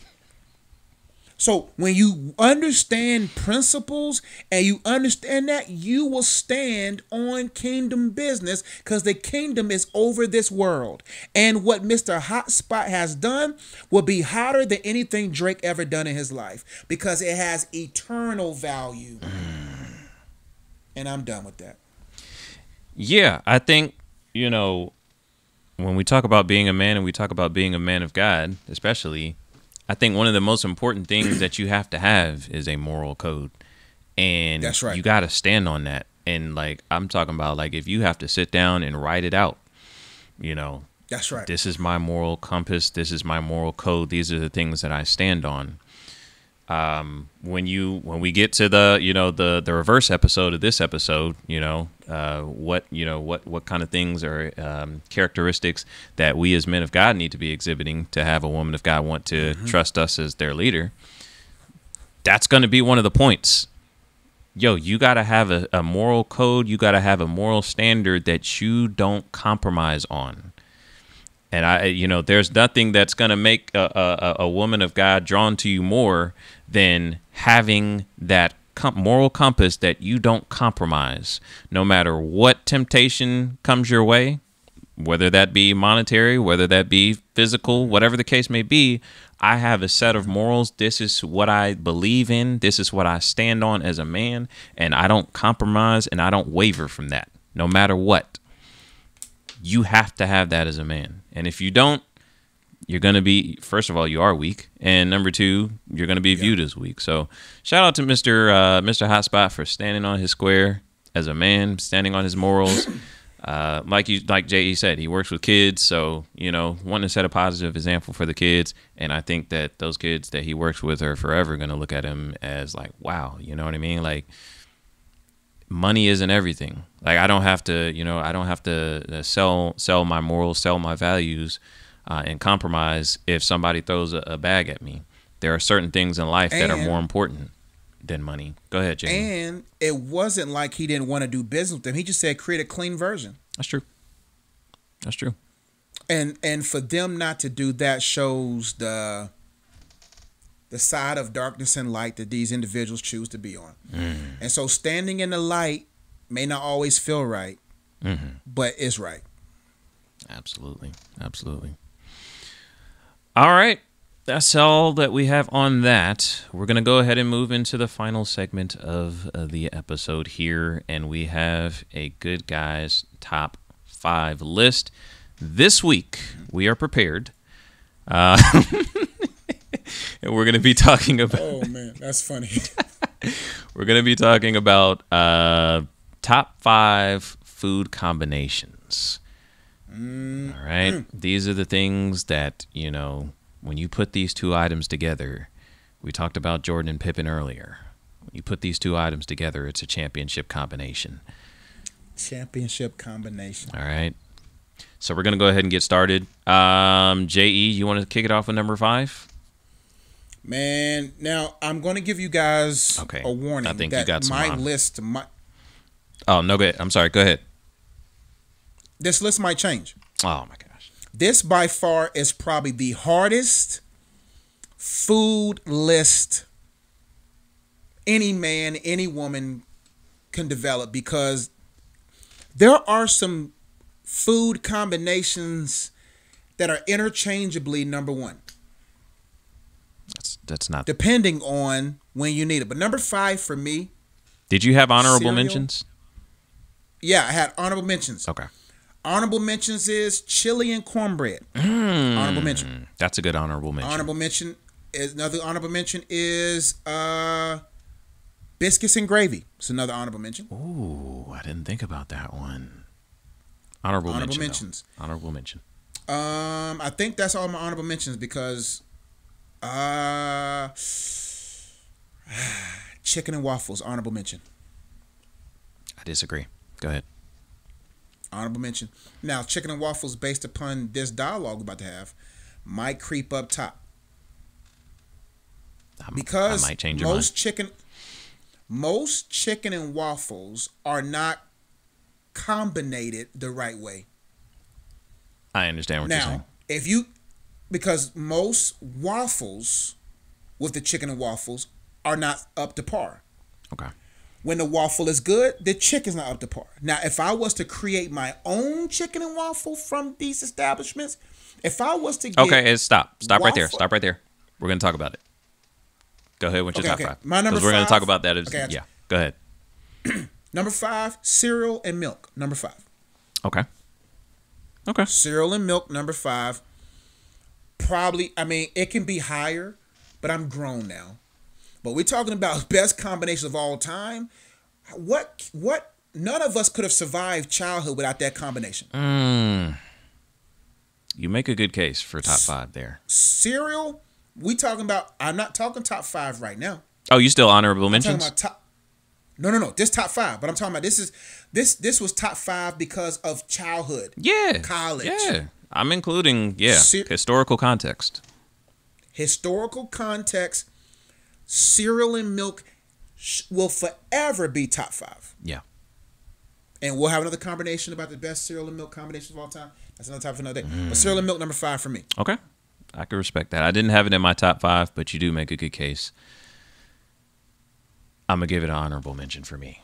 Give it an honorable mention, BD. Definitely. You would not be Oh, you would not be the I man would, you are today without I cereal. wouldn't and be milk. here today if it weren't for cereal. You wouldn't be here today. No, That's right. No. Captain Crunch, a big bowl of Captain Crunch, and what? Man, my childhood cereal, man, was Frosted Flakes, man. Hey, Frosted Flakes got you through. And it wasn't the one with the tiger. Say it wasn't Tony. It wasn't Tony. It was Tyrone. They're Tyrone okay. They're okay. They're all right. They're all right. Yeah, I had Tyrone Flakes, man. They'll You know get what I mean? the job done. They'll get the job done. I ain't know what I was eating, but I was like, oh, Tyrone. Oh, man, not Tyrone the Tiger. Tyrone the tiger didn't look nothing. The cartoon wasn't even finished. Cartoons, they just put a tiger on there. I was like, okay. Oh, man. Frosted corn. What they call it? Frosted corn. Frosted corn They had discs. flakes in there, but it wasn't frosted. Oh, man. That's funny. Okay. It was frosted flakes. Wow. All right, so cereal and milk number 5 for me. Okay. I'm not mad at Only that. because of the historical context. For sure. It is a top 5, no matter what. I respect that. All right. For me, number 5, I've got chicken wings and fries. The psalmist Future once said, chicken wings and fries, we don't go on dates. I have no idea what that has to do with my top 5, but it just popped. When the psalmist speaks, man. When the psalmist speaks. Psalm sometimes. Listen, chicken wings and fries, man. Like listen, it's a simple meal, but it's the probability of disappointment, I feel like, is low. Now, I mean, obviously you have to go to one of your go-to spots. You can't just pull up anywhere. But normally, if you're getting chicken wings and fries, you're getting it from a spot where you know that you can get good chicken wings and fries. And when you have that combination of the crispiness of the chicken wings and the crispiness of the fries and the saltiness thereof, it's just a simple combination that hits every time, J.E. What do you want to eat tonight? Hey, man, give me some chicken wings and fries. You can't go wrong. You're rarely going to be disappointed.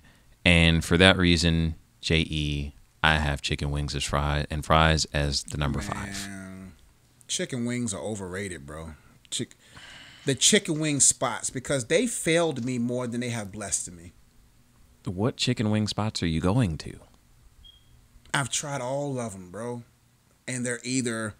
I like my chicken wings triune. You heard me say that before. I like my wings fully connected in its triuneness. Okay.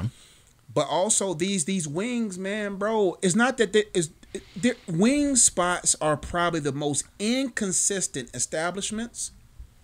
Top 3 inconsistent. You can rarely find a wing place that your wings are good all the time. Wings have a whole, because wings are little, you know, and wings are in demand, so you don't cook them all the same because you got a long line, and sometimes your wings are not juicy and they tough, they're not tender. I disagree. My chicken wings be hidden. I don't know if you man, I gotta go to your spots then, man. I gotta go to some new spots, man. I mean, listen, a lot of times, I'm not gonna lie, a lot of times I do go to Wingstop, but there are some chicken wing spots. They got like the whole wings like you like. But the only thing with Wingstop, sometimes they'll hit you with the little baby chicken wings and I'll be mad. But even then, they're still good. Chicken wings and fries. I mean, I love wings. I do love those big jumbo wings and fries. Now that right there, the whole wing, but the wings you talking about are the segregated, disconnected wings, bro. That's how I like mine. I don't like the extra work. Man, number 4 is gonna be tough for me. All right, number 4.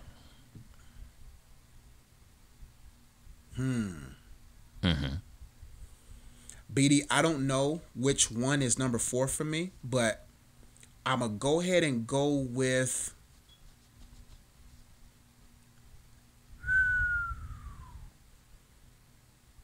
This is tough. It's either shrimp and grits or liver mush and grits is my number 4. Oh. Yep. Not the shrimp part because I Yep. hate shellfish, but Yeah. liver mush. But grits needs the respect it deserves. Yeah. Grits as a foundational element in a dish, it's top tier. Yeah. Grits is the cornerstone. Grits is the foundation. Grits Yeah. is the rock by which we build our breakfast meals. My God. Without grits, will there be anything? J.E. Liver mush and grits by far is probably, I had it number 2 on my top 5, but I had to bring it down out of respect for the others. Understandable. Simply just out of respect. Okay. But grits and liver mush, man. Now, of course, I'm going to add eggs to that, but grits, I can do grits and liver mush by itself. It'll still hit. Top tier, bro. Yeah. Liver mush and grits or shrimp and grits are number 4 for me. Okay. And a lot of people will say shrimp and grits. I don't like shellfish, but a lot of people will probably agree shrimp and grits should probably be top 5. So I'm not mad at that. Top 5. Yeah. Yeah. Okay. Number 4 for me. And I'm going to say it's historical context, but it still has some relevancy today. Peanut butter and jelly, J.E. A little too low, but keep continuing. Okay. Listen, what can I say? You know, What can I say? I mean, What like words there can there express, just bro? aren't enough words in the English dictionary to accurately depict what peanut butter and jelly has meant to us over the years. From the time we were young, the peanut butter and jelly sandwich. Even now that we're old, Come on now, listen. it has not forsaken us. Listen, the peanut butter and jelly sandwich, it will never lose its power. Woo! It will never lose Ever. its power.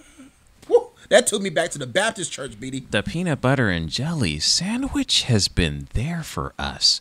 Listen, when you didn't have a meal, when it was in between, you know what I mean? When you didn't, there was always some peanut butter in the cupboard. There was always some jelly. Always. Even if it was just some jelly packets in the sauce drawer, you could scrap together enough to put on a piece of bread with some peanut butter, and it's gonna hit every single time, J.E.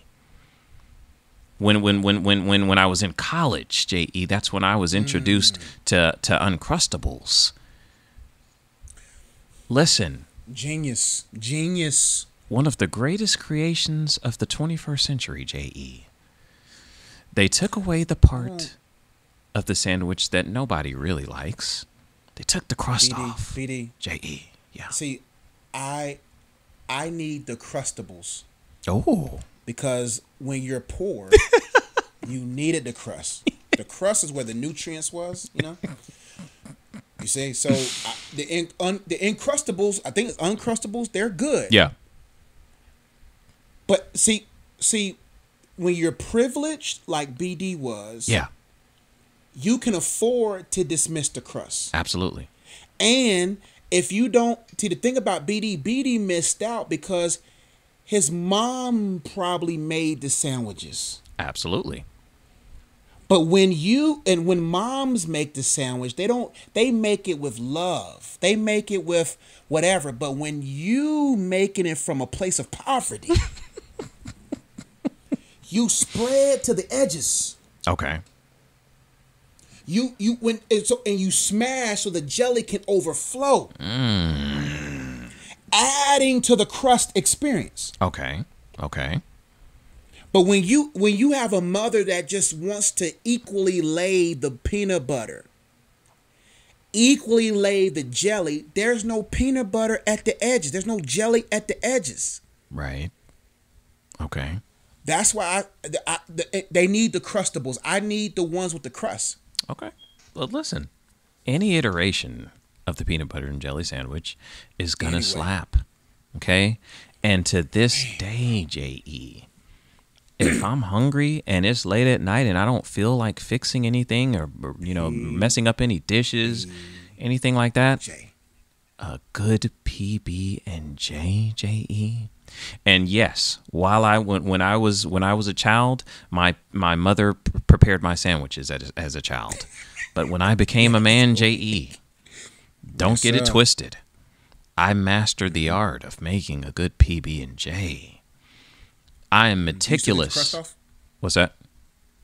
You used to take the crust off? Not on a real sandwich. Now, I do eat Uncrustables. I do keep Uncrustables on deck because there's no better, portable, ready-to-go snack than Uncrustables. But if I'm going to take my time and make a sandwich, no, I don't take the crust off. Yeah. I'm a grown man. Gotcha. All right? I'm glad. But when I make that sandwich, JE, I'm meticulous about it. I spread the peanut butter to the furthermost corners of the bread.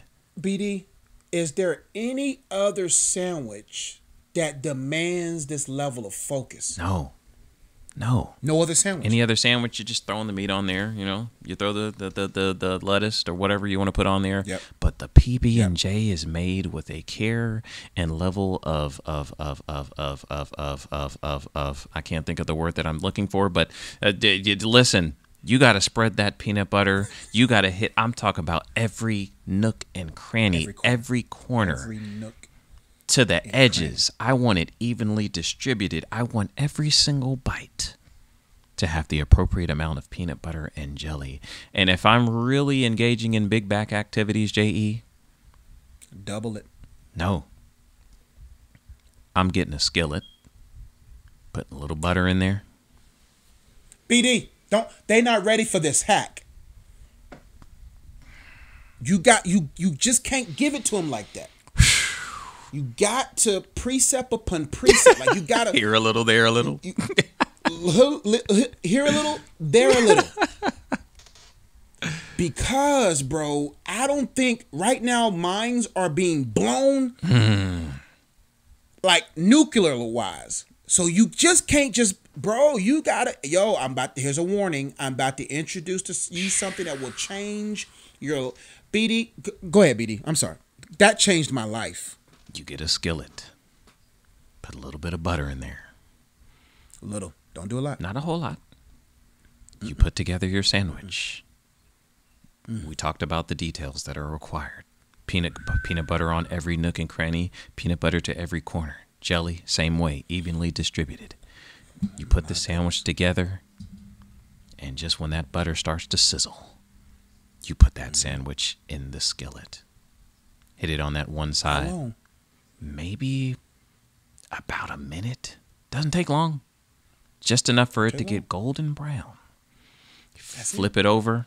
You hit the other side for a good minute or so. And then if you really want to get nasty with it, you pick that thing up and you sear the sides, sealing in the peanut butter. BD, I thought I was the only one kinky. Come on now. I thought I was kinky for that. You know how they do the steaks? Yeah. I looked to make sure my wife didn't see me. Cause I knew it was about to get dirty. It's about to get nasty up in this pan. We're gonna have to clean up afterwards, but it's gonna be worth it. We gonna clean up. It's gonna be a mess. BD, I didn't know you did that, bro. Yeah, man. I see the thing about food. I look for innovation.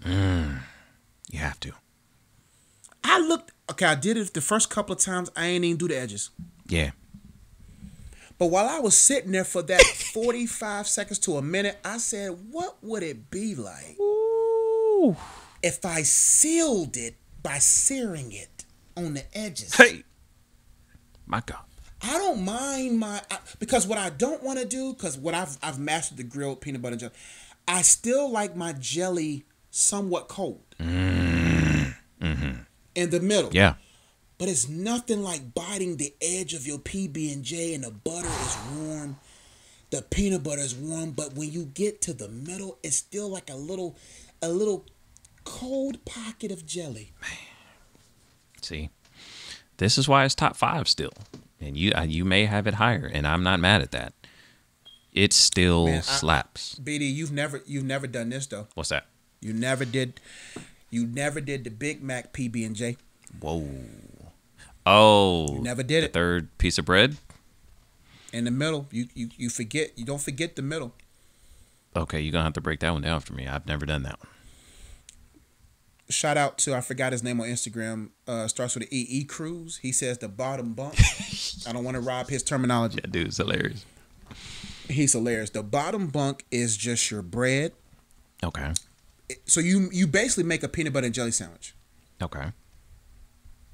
Then on the top of the middle bun, you slide whatever you do first, peanut butter or jelly. Mm-hmm. Then on the bread that you put on top of that, you put the opposite of that. Man. And you put them together, and you have like, the reason why I do this is because it keeps me from making a second sandwich. Typically it does. Not all the time. Okay. Typically, it keeps you from making a second sandwich because it's nothing like having a strategy with your PB&J. And what I mean by that is maybe the bottom bunk is more jelly than peanut butter, and then the top bunk is more peanut butter than jelly. Okay. But you have that bread. It depends on the bread. But I don't do that often. I haven't done that in years, but I have done that. It's very fat and exorbitant. Yeah. But I mean, but think about it. When you get to the bottom of your bread and you have 3 pieces of bread left, you're going to add that third bread to it. That makes sense. I could see that. Okay. All right. Well, we've given a lot of love to the PB&J. Right? Go ahead. Yep. Number 3. Number 3 is burgers and fries. Okay. You got wings and fries. I got burgers and fries. I ain't going to labor too long on this. We all know about this. When you have a good burger and you have good fries, man, ain't not too many things better than that. I probably should have did that top 5 instead of chicken wings. Because that's why I was shocked. I said either he has burgers at number 2 or something. Nope. But bro, I can go to a restaurant and the success to fail rate is not as high with wings and fries with burgers and fries. Debatable. Yeah, depends on the spot you go to. Yeah. But burgers and fries number 3 for me. Okay. Number 3 for me, I have chicken and waffles. Now, I understand. I hear what you were saying earlier, and you're right. A lot of times when you go to these places, either the waffle's not good or the waffle is hidden, but they got like they try to give you like a chicken tender on top. That's not chicken and waffles. That's not chicken and waffles, man. So I hear what you're saying, but I'm talking about the most idealized version of chicken and waffles. Okay, I forgot the idealization context within this top 5. And I'm going to be honest with you, J.E. I had this actualization this past Sunday on a particularly big-backed adventure that I went on. So yeah, I it was after church and I wanted some breakfast, so I went to Waffle House, got the all-star breakfast as usual, nothing major. Smart man, as usual. You know. And then as I was leaving the Waffle House, I was driving home, J.E., and over the horizon, I saw a beacon of light in the distance, calling my name. It was the Bojangles sign. And I said, what if, what if? What if I were to put the fried chicken at Bojangles in all its Cajun marinated fried glory? My goodness, bro. With this waffle that I have here in my bag. What if, J.E.? What would that look like? What if? And I went to Bojangles, and I'm not going to lie to you, I probably shouldn't have done it. I think God was trying to tell me not to do it. As soon as I pulled into the drive-thru, a torrential rain began to pour down. I pulled up to the point where people were pulling out of the drive-thru line and driving away, because if you pulled up to the drive-thru and opened your window, rain was going to be pouring into your car. Didn't deter me in any way. I still pulled up to the drive-through window. I rolled my window down. I weathered the elements. The rain was pouring and slapping me in the face, and I still managed to get my order out.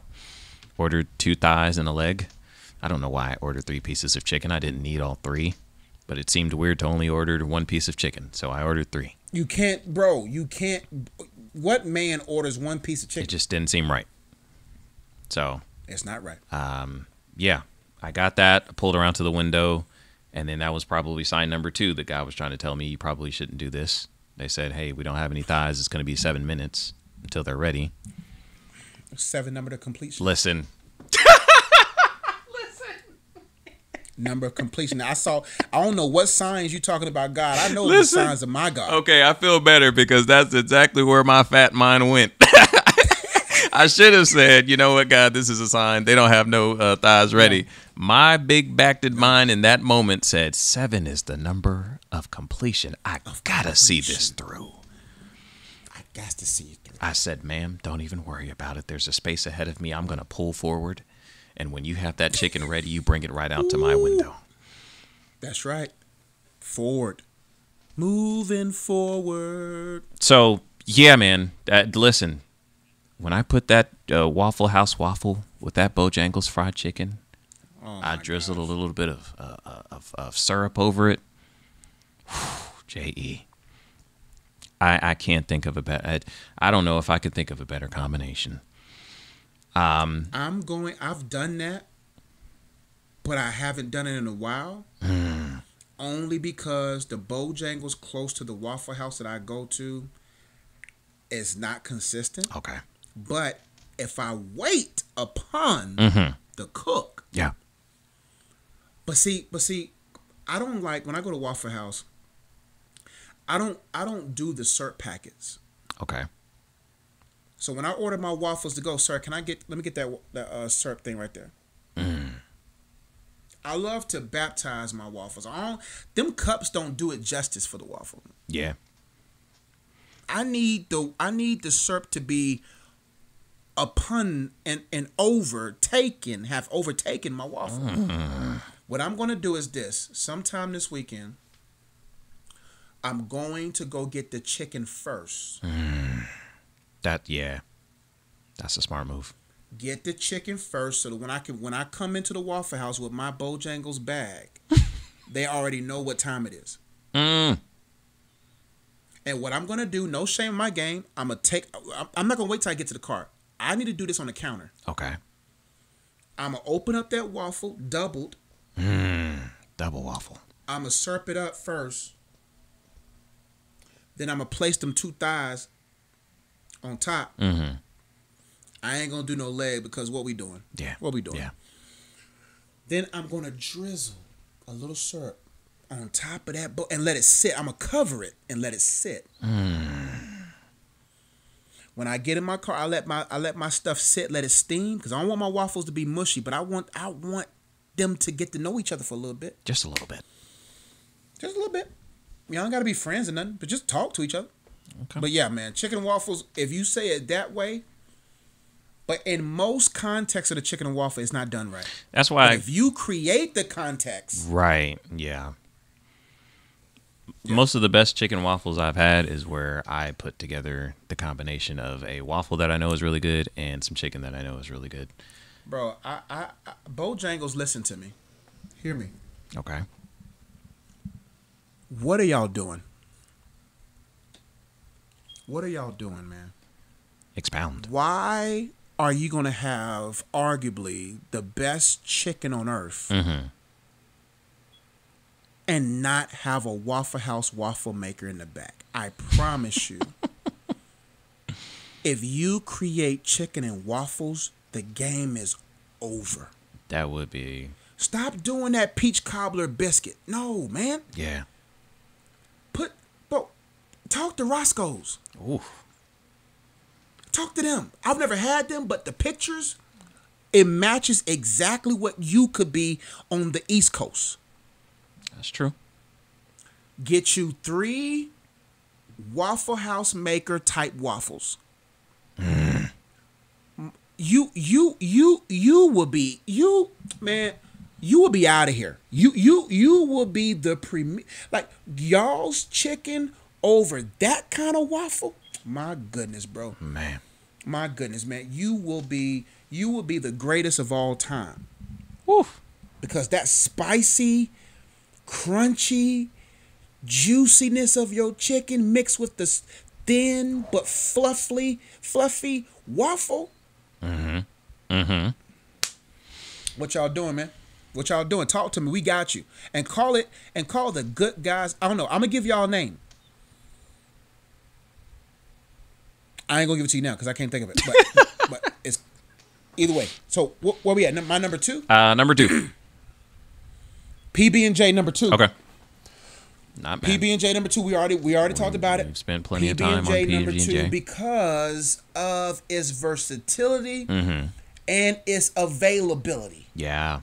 Of why it's number 2. Okay. What's your number 2, BD? Number 2 for me, I have oxtails over rice.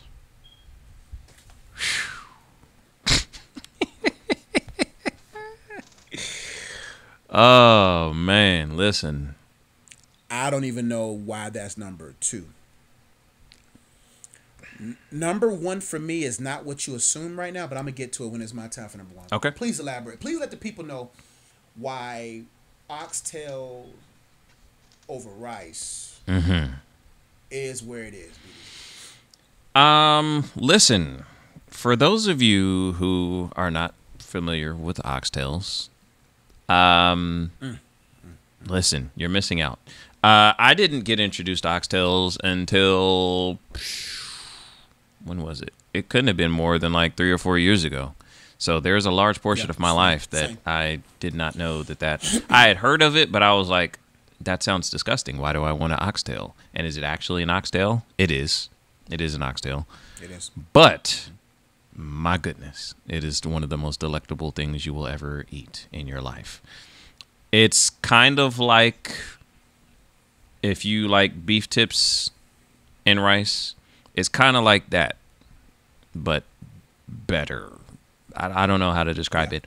Listen, if you've never had oxtails and rice, please go to your closest Jamaican establishment.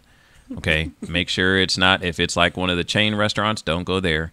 Go to a Jamaican establishment that looks slightly run down and they give you rude customer service when you walk in.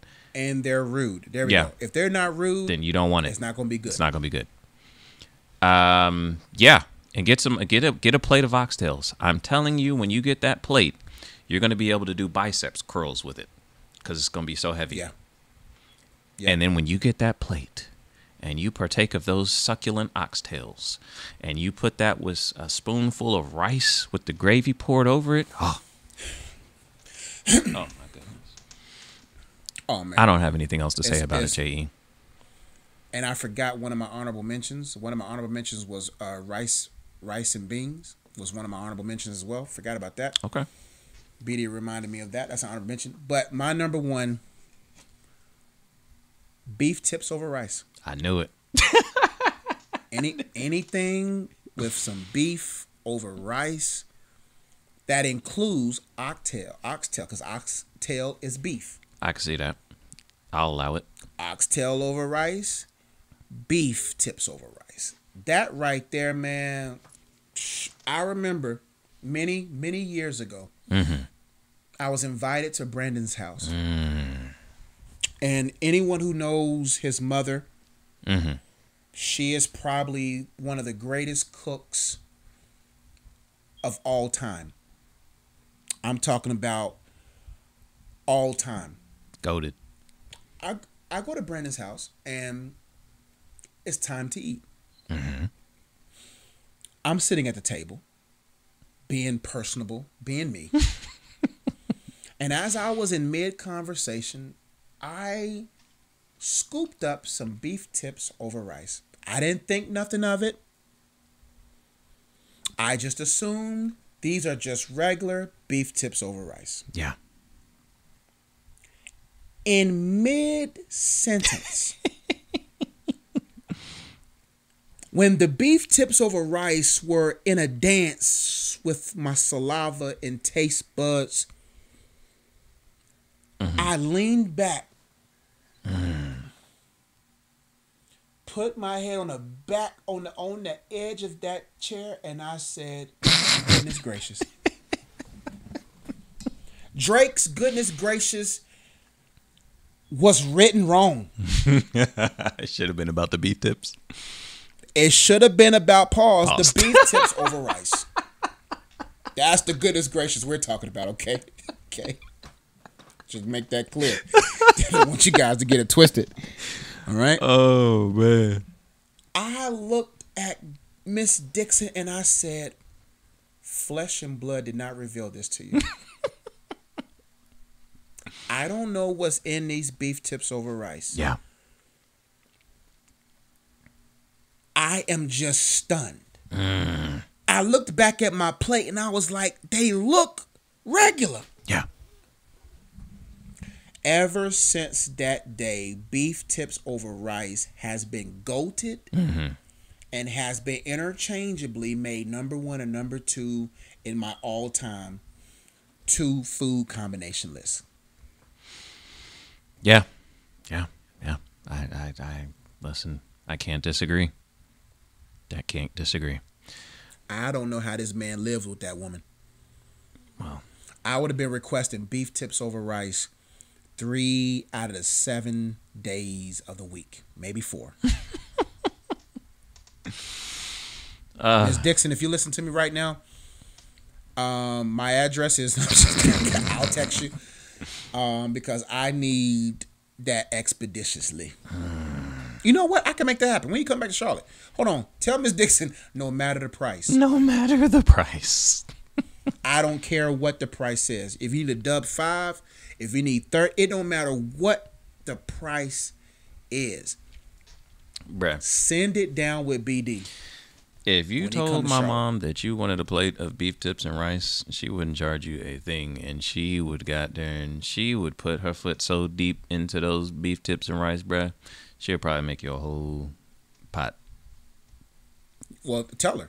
What are you doing? No, I'm not doing that. Okay, I'll find her. No, I'm gonna call her. Don't worry about it. Oh, the mission has started. Absolutely not. I am calling Miss Dixon, and all you're gonna hear is me on speakerphone. You're gonna be randomly, Miss Dixon, how are you? Ah, Oh, that is amazing. you hear me rolling my eyes in the No, background. Ah. I don't even trust you bringing it down. I'm gonna have her mail it. I don't trust you. I don't trust you. I'll go up there myself, bro. Anyway, that's my number 1, man. Beef, any type of beef tips over rice. All right, number 1 for me. Wow, it's whack. You're probably going to be disappointed, but I'm going to stand on it. Oreos and milk. Hey, man, get off my. Listen. That's an honorable mention at best, bro. This is like, It's an honorable mention at best. We didn't say desserts, bro, because come on, I would have easily put brownies and ice cream in there. ooh. I would have easily put. You see what I'm saying? Like, bro, We said food talking about combinations. meals. Oh, you're right. Oreos and milk, number 1. This is like, That right there, that personifies privilege. how is that privilege? I don't even think I've ever had Oreos and milk because they was never in my house at the same time. You probably had the duplexes. The duplex. I had the duplexes. See, I was raised on integration. I've never. That's why maybe I was never really pro-black because I've never seen a black and black cookie. Wow. I've had the black and vanilla. That's why I'm able to be ecumenical in my approach, in my engagement with all cultures. Hey. The duplexes, because I lived in a duplex. Come on, man. Hey, them I didn't live in no house or home. duplexes used to hit though, man. Hey, in church. Till this day, duplexes hit better than Oreos. They do. I can't put them above Oreos. Come on, BD. But Oreos get nasty after a while. Duplexes never loses its power. them duplexes can be 5 years old. They still gonna slap They still gonna slap. because they stale to begin with. But still, it's the staleness that. Man, honestly, when cookies have a little, I like my cookies with a little staleness. I do, because it's I don't like all that crunch. I like a crunch stale, like it's soft but crunchy. Comment below if you with me, bro. There's people that understand the struggle. Hey, those of y'all who appreciate the Oreos, drop Oreos in the comments. And if you're rocking with the duplexes, then put the duplex in the comment. But Yeah. those of you who hold themselves to a higher standard, okay, go ahead and put Oreos in the comments. Yeah. But yeah, that's not like a universal across the board. I would expect that to be a number one. That's kind of a me thing. I kind of have a weakness for Oreos and milk. It's a vice. It's a vice, and I have to stay away from it. I don't know what it is about that combination, and you have to dip it in the milk, because if I don't have the milk, I don't even really like the Oreos. But if you dip that Oreo in that milk and you let it sit for a good 17 seconds, to be exact. I've heard this years ago. You did say 17 before. 17 so seconds. Must be a science to it. 17 seconds. Must be a science. My goodness, it just does something special. But that's me. That's me. I could totally understand. In retrospect, it probably shouldn't be number one. I'd put it at number 5, and I would change chicken wings and fries to burgers and fries and put it up to. How did your list get deep?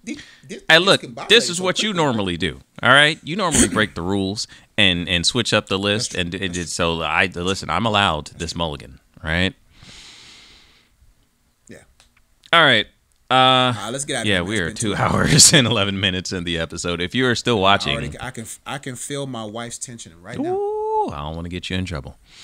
All right. 2 hours? Yeah, 2 hours and 11 minutes. If you are still listening to this podcast, we certainly applaud you. You are a... Yeah, thank you. Yes, ride or die. You are the MVP. Absolutely, you're the real MVP. If you have not done so, as I always say, hit that subscribe button, hit the like button, hop in the comments. Let us know if you're Team Oreos or Team Duplex. Let us know what you thought about the topic of the day. Share the video. I already said like the video. All of that good stuff. You know the drill. J.E., you got any last minute words of wisdom for the people? Stand on kingdom business. Because the kingdom will never fail your business when you stand on this business. Ooh, okay. Last minute fire. I see you. Hey, come on, BD. Come on, man. Yeah, it's just what I do. You know what I'm saying? That's what I do, man. That's what I do. Remember when Barack Obama hit that corner 3? And he said, "This is what I do." Yeah. This is what I do. This is what I do, fam. Hey, all right. Fair enough. Fair enough. All right. Well, that's all we've got for you guys here today. Until next time, I am Brandon. He is Josh. We're the good guys. We are out. Peace.